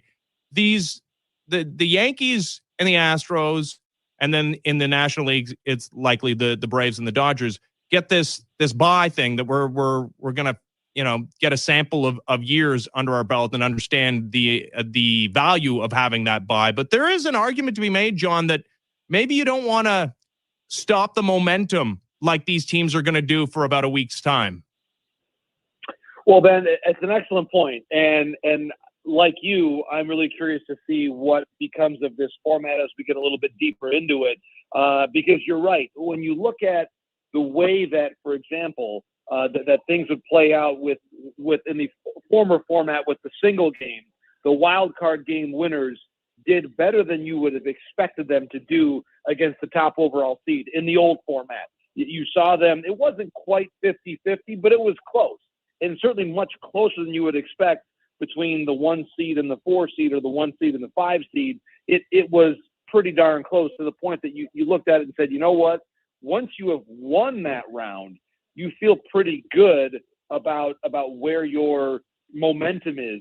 And that was just having one game. I think the question now, Ben, to your point, is how do we handle things when it's more than one game, and when the top team is sitting for a longer amount of time. And I think we have now a 1 week off, obviously, for now, for example, with the Yankees trying to get their bullpen organized. Their next really meaningful game is a week from tomorrow. And whereas the team that they're going to be facing will have won a really emotional series and will be going to Yankee Stadium with, certainly some expectations, but really not favored to win. And we've all seen enough October baseball to realize that sometimes the teams that aren't favored have that advantage of playing loose. And you can go back to all the teams that have been a wild card team and gone to the World Series, the Royals back in 2014, who just rode that wave of emotion all the way through the American League playoffs. So it can happen. And Ben, like you, I'm not entirely convinced that this format will protect the top seeds, and that we will see a Yankees Astros ALCS and a Braves Dodgers NLCS. We might, but it's going to be pretty darn close, I believe, until the final bell there of that division series. Yeah, no question. I'm really interested to see how it plays out.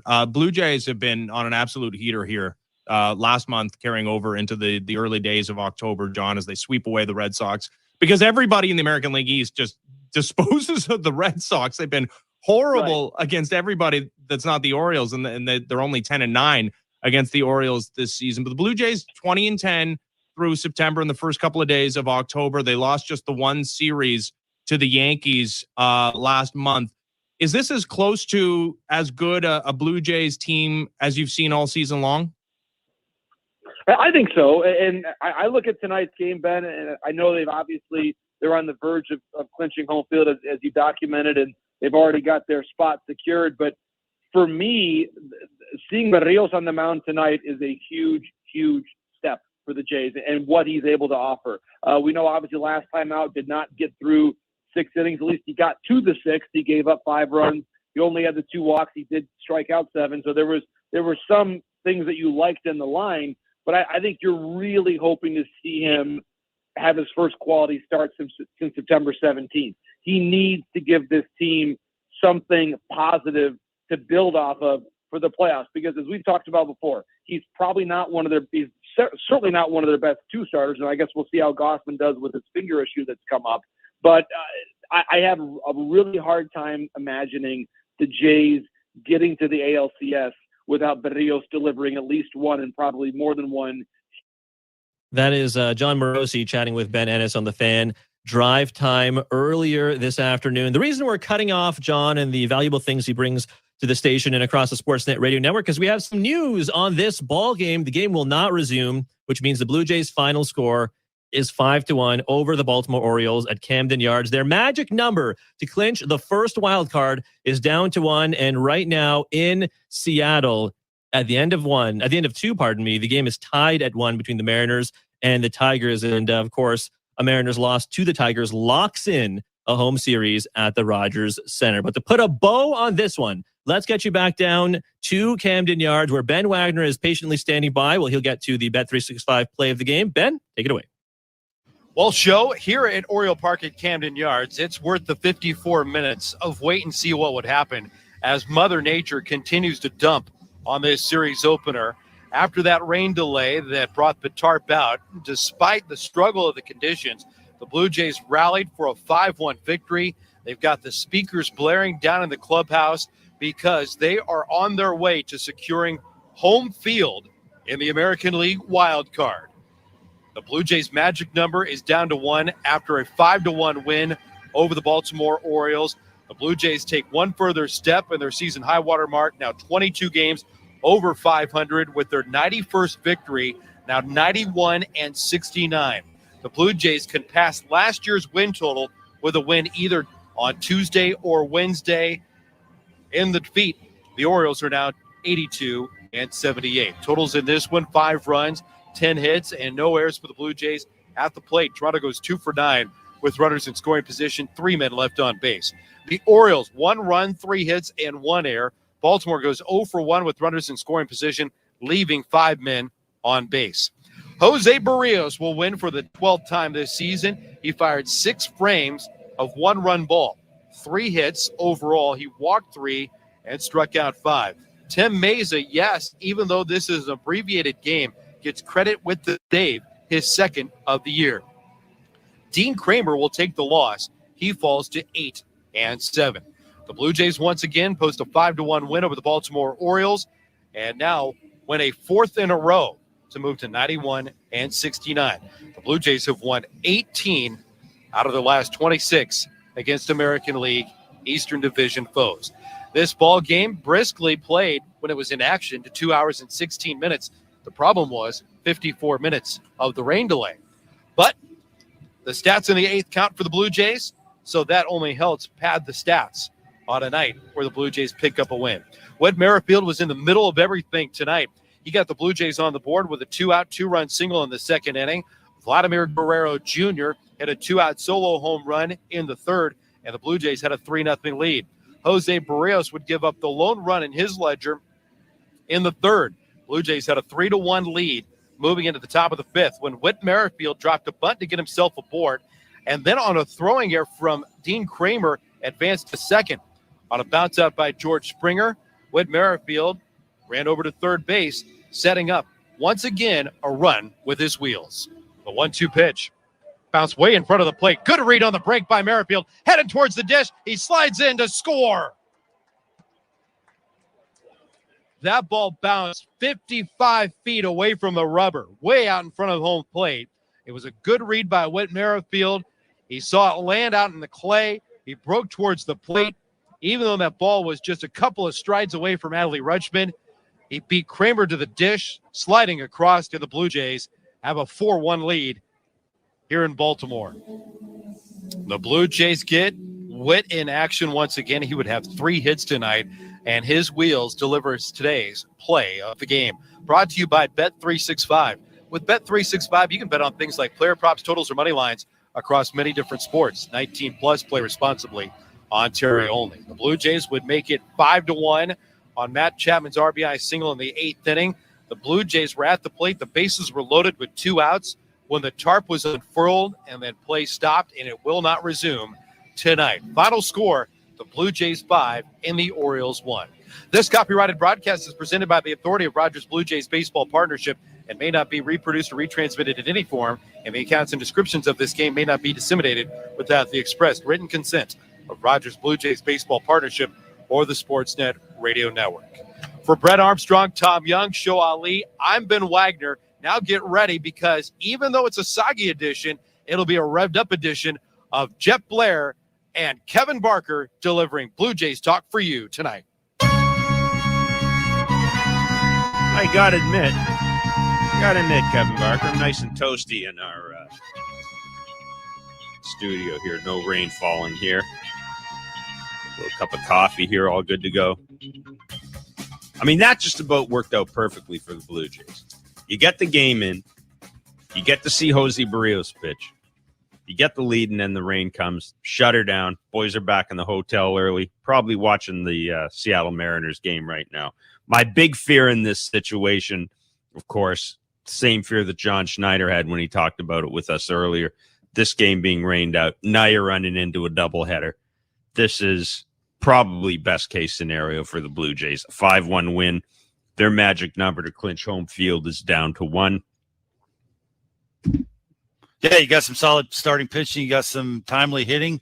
You got some really good base running, other than the Whit Merrifield trying to steal second base with the first and third and lefty up with the lefty on the mound. Other than that, look, everything was all systems go. Barrios got out of a big inning. When's the last time we could say that? It's very rare, right? The arm side command was spotty early, but then he started throwing the 32 curveballs out of the 91 pitches. That's a big deal, right? He got 10 called strikes. He got 5 swing and misses out of those 32 curveballs. That seemed to be the one pitch that he could control. He could get the back door to lefties. He faced 7 lefties. That's not the easiest thing to do. He faced 24 batters. He threw 14 strike once. That's okay. It's not great.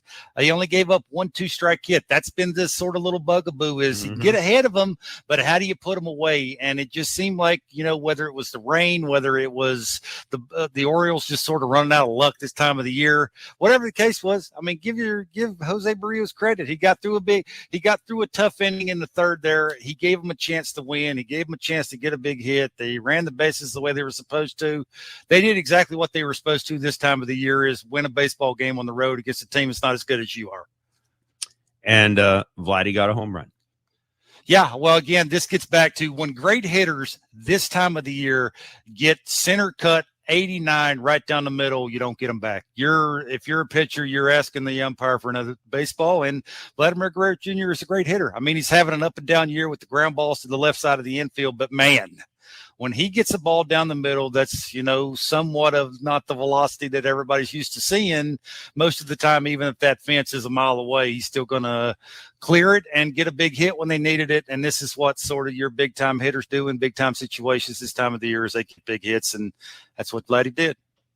416-870-0590, star 591, 888-666-0590. The text line is open. 590 is the text line. 2 games left in the regular season. Again, the Jays' magic number to clinch a home field series in the first round of the playoffs. That is now down to 1 pending the outcome of tonight's game between Detroit and Seattle. A reminder that the Mariners are playing a doubleheader